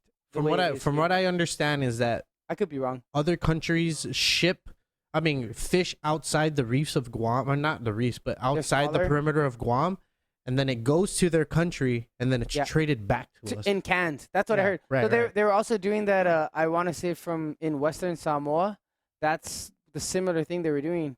Man, it's back in the 70s where they would have fishing boats. These are huge rigs that would come and grab fish, and they would can it. They would take it from here, I believe, and go back to Western Samoa, can it in Western Samoa, and then they would sell it in cans to other people. It's something like that. I don't know the tuna. I don't know the super details of it, but it's somewhere in the 70s. Someone do some research about that. But it's something where they were collecting all the fish from around here, going to another island. I think it's Western Samoa or American Samoa, canning it there, using the cheaper labor there, and then shipping it out to like here and to America and the rest of the world. I honestly- same thing with Japan. Something like that. I'm just straight up curious if someone has done a study of like, let's say the Jones Act was abolished. What if someone did a study? What would the economic impact on Guam would be? I don't even care if you're right or wrong. I think someone do the homework and just tell me what would happen. I feel like what else would come into, but besides the economic prosperity or the opposite of prosperity, Even just opening up recession. trade. I'm just curious. You know, I like think someone who's educated on this. the other thing- So you know what the Jones Act does, right? So anything that comes to Guam or to Hawaii and Puerto Rico are both affected by the Jones Act, and that's why after Hurricane Katrina, they were or Maria, they were affected. Puerto Rico was affected because ships from other countries couldn't dock in Puerto Rico because it wasn't coming from a U.S. ship. So anything or port. or port. I tried to. I educate think it's myself. U.S. ship or U.S. captain or ship. It has to be ship and captain. It has to be a flagged ship. They're trying US to ship. keep up the U.S. ship industry with the Yeah. Jones Act, basically. I think it's so. Yeah. It's such an old Very law. old, 1920. They're trying think to it's keep those because- manufacturers. let's do the Jones staff- Act, And baby. I think the reason why the Jones Act, what I remember is that because the shipping industry in America was going down, is they tried to It's like revamp it. You know, like you put a stimulus in it. Yeah, they're trying to yeah. stimulate the shipping industry With in the Jones America Act. with the Jones Act because people were getting the Americans were getting their ship built somewhere else. Yeah. And then port coming in, and they were the I think it had to do with the war. I think because the shipping manufacturers were losing their technology. Yep, 1920 Merchant they're- Marine Act of yeah, 1920. Go ahead and click because- on that, dude. Because I think this is what's happening Wikipedia. is because the war had just happened and all the technology, like the knowledge of building ships, warships, were leaving the U.S. going to other countries, and so it was a military backed kind of act. So to get everybody to come back and to build ships, to have manufactured ships, they did this so that there will be manufactured ships coming out of the U.S. Yeah, they were manufacturing. just trying. They were trying to only keep the- that industry alive. Right. The industry and the military might, because back then it wasn't airplanes that were That were was crossing. winning wars. Yeah, It was yeah. naval battles. Yeah. It was naval back. This is right after World War One, right before You're right. And the you're- Roaring '20s. You're right on the So- money, dude. I mean, that's just what I remember, dude. But like, I know that was the behind the scenes thing, was that it was a military idea, Yeah. but covered with commercial, because of course, if you manufacture ships for commercial, you can manufacture ships for freaking military might. Right, And they didn't want manufacturers, all the multi-billion-dollar or whatever, however much, all these top level investors to invest in another industry.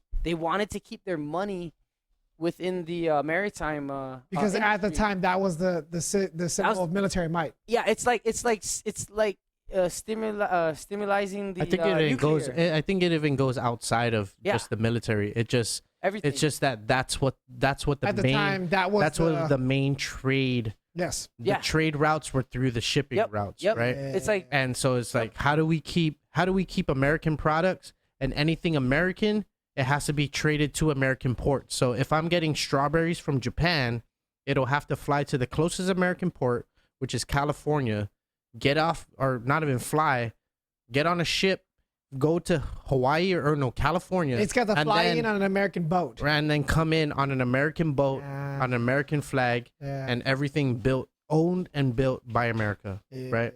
They're just trying to keep the money and the technology. Within the The most system. important part, and what I watched a while ago is technology. The knowledge is keeping it inside the border, and that is what is pushing. Like right now, the last 10 years, it's pushing everything else right now. You're gonna start to see the U.S. retract, not contract or whatever. They're gonna start to see the U.S.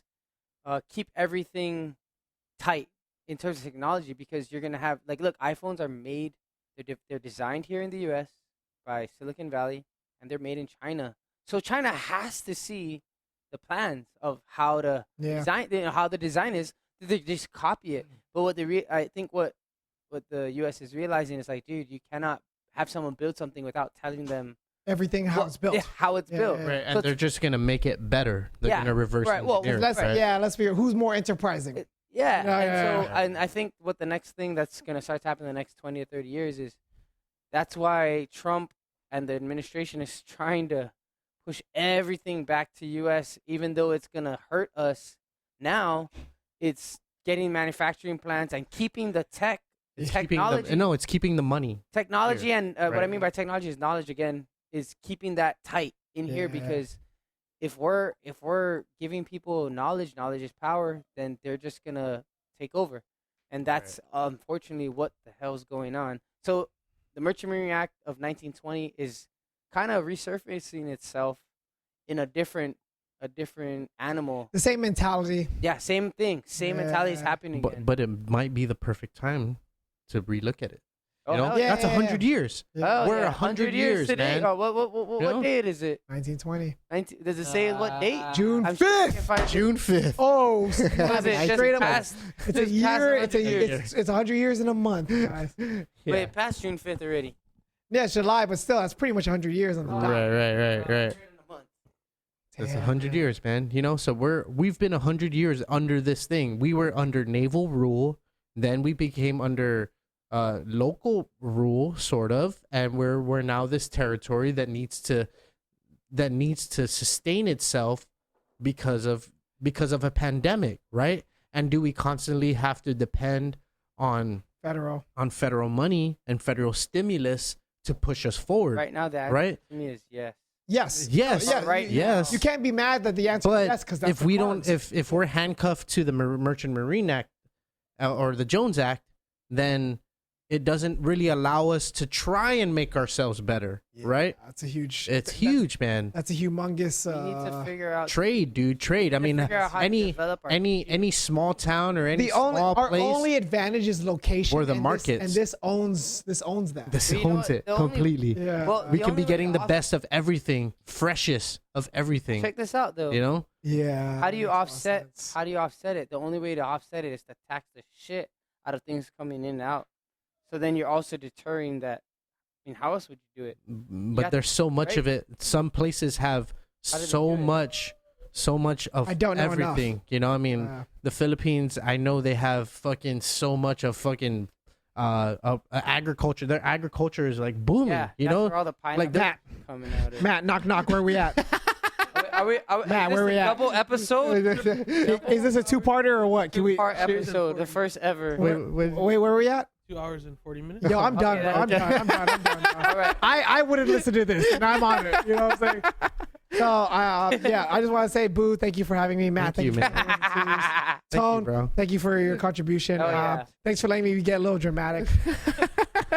We talked about a lot, Right man. on. Yeah. There was a lot on my mind, but I feel bad for the listeners. I've never who've heard been in this. anybody else close the show. I'm just saying. Hey, As that's a one-time as a fan, He's a fan. as a fan, I want us to shut up.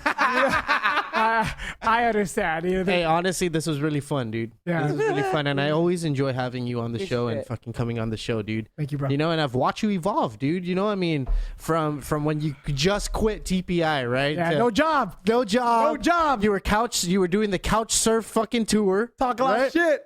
and then you fucking went. You decided you're gonna stay in the Bay. You came back. You came back a different person, but you came back with perspective. But now you have a different perspective. Yeah. You know, and so I, like, and I wouldn't want to not have the perspective. Even if I come off a little strong or crazy or whatever, I would rather be this person than the guy who didn't go through all this. Oh, for sure. Yeah. For sure, man. And you know, that's why I respect you. And ask Matt, how many times has Pete come up with me referencing what he has said? And I'll never forget what you did, man. We had just had Jed, right? Remember that? Yeah. And Jed was showing us the fucking newest hit, the newest fucking track, unreleased track. And fucking motherfucking Pete walks in and he goes, I'm sorry. He goes, yo, turn that shit down. I got something to say. I wasn't shit, man. I wasn't wrong though. I remember when I said that shit wasn't wrong. Dude, and Pete came in. Hold on, let me plug my headphone back in. Fucking Pete came in and he goes, hey, boo, I gotta tell you, it's all about the minimum value product. It is. Push it out, bro. Push it out. Wait, it doesn't have to be perfect. Just The more time you spend trying to be perfect, the less you're putting out. Yeah. And if you can do the most with as little as you can, And do it. fucking do it, bro. Yeah. And dude, honestly, brother, that shit sticks with me to this very fucking day, bro. Sorry, Jed. Hey, I know some funny shit. Jed was on right before. Right before I'm you. looking forward to this episode. I told Boo I'm looking forward to this. I love Jed. I think he's had a very interesting life path here on Guam. I Yeah. wanna hear what you guys say. Yeah, for Hey, sure, well, man. you know what? The greatest thing in life is losing your job or leaving your job. It's Yeah. true. It's true. Yeah, it's man. true, That's it's true, the greatest. it's I mean, not the greatest. The most opening, like eye-opening. it's the worst and best thing that can ever happen. yeah, exactly. Yeah. Yep. and I'm right in the middle of it. I spent 10 years with the Navy as a civilian, and I enjoyed every fucking minute of it. Ooh, And so- today, not a lot of people can say that. yeah, man, and despite how stressful it was, you know, all the relationships jobs I've are, created, yeah. and dude, I've taken all the relationships I created, and I'm taking it with me, There dude. you And that's the go. beautiful thing about it, dude. You're still gonna work You know? with those people. Yeah, man, Yeah. and every single one of them has been like, yeah, man, we're gonna connect. They're happy you know? for you. Yeah, You know, we're it's gonna like- see you. It's Guam. Yeah. So Yeah. it's awesome to experience that sort of I'm transition. happy. I'm so man. happy for you, bro. I'm excited. Today is your literal last day. My literal last You're day. starting your job on Monday. Monday. Right. Let's go, bro. Right. Ooh, So that's what I say. So I it's- said, hey, is this gonna be hard work? I was like, we ain't that's not that's not foreign to us. Yeah, yeah. Let's go. Yeah, We're we've about been to doing- grind. There's Time to nothing. grind. time to new. deliver, Let's bro. go. Yeah. I was yelling, yeah, Yeah, talk to man. them, woo. Yeah, man, and it's good. and it's awesome. And a lot of people think that podcasting is my full-time thing, Wow. gig, you know, and it's like, oh, you're not. Like, you know no, what? I'm a fucking That's- engineer That's today. that's you know? a compliment, really. Though they see it that it's such a certain level of quality, and you have such good guests, and you're so consistent that wow, does he have time to do anything else? Because it's such a good product. It's such a good product. Thank you, bro. No, straight up. Like, yeah. I mean, I attribute everything that I've gained off of this podcast to everyone who has ever been on it. Oh yeah. Because without everyone who has been on it, dude, there's nothing else to do. You know, why do it? You know, I mean, Yeah. I'm not trying to look for recognition or fame or be the most fucking popular. I just want to do that because I've been learning so much Yeah. over the last 5 years. I've grown so much, Dude, man. you have. You know, my Yeah. mind has evolved, and I've come to an understanding and have become empathetic to the world around me. And it's right? a real platform. You have a lot of real people who want to come here and talk to you. You know. Yeah. Yeah. I honestly can't think of a better note to end this podcast on. Thank I you, was my like, brother. say it's like a 30-minute ending podcast. But I'm here trying. we I'm go. trying. I'm trying. We are trying to end it. I'm trying. It's such a good conversation. That's why I said maybe I Alright. should have came tonight. I saw Boo, and I was like, he goes, "Dude, are we doing tonight?" He goes, "I have a podcast today at 7." I was like, who is? It's like Peter. I was like, oh shit, we had a good conversation. Alright, Is it cool? I'm gonna crash it. I think- and make it 3 times longer than it should be. All right. So to all the listeners, as a fan, I Take it away, understand. Pete. I understand. Thank you for hanging out. Pete, close it. Thank you for listening. This is the Master Random Podcast, hosted by Boo the Legend, Oh, Matt. with Matt on the ones and twos. Yeah, Matt, Matt. take us out of here. Yeah, dude. Maddie loves you. I love you. Peace out, everybody. Deuces. Hey, guys. Thanks so much for listening to this episode of the podcast with Quiambao and Tony Villena. I really love episodes like this. I love it when we can just talk. We're just riffing. Things are just coming up. And I consider Pete a friend. Tony's my best friend. So, hey, it all works out.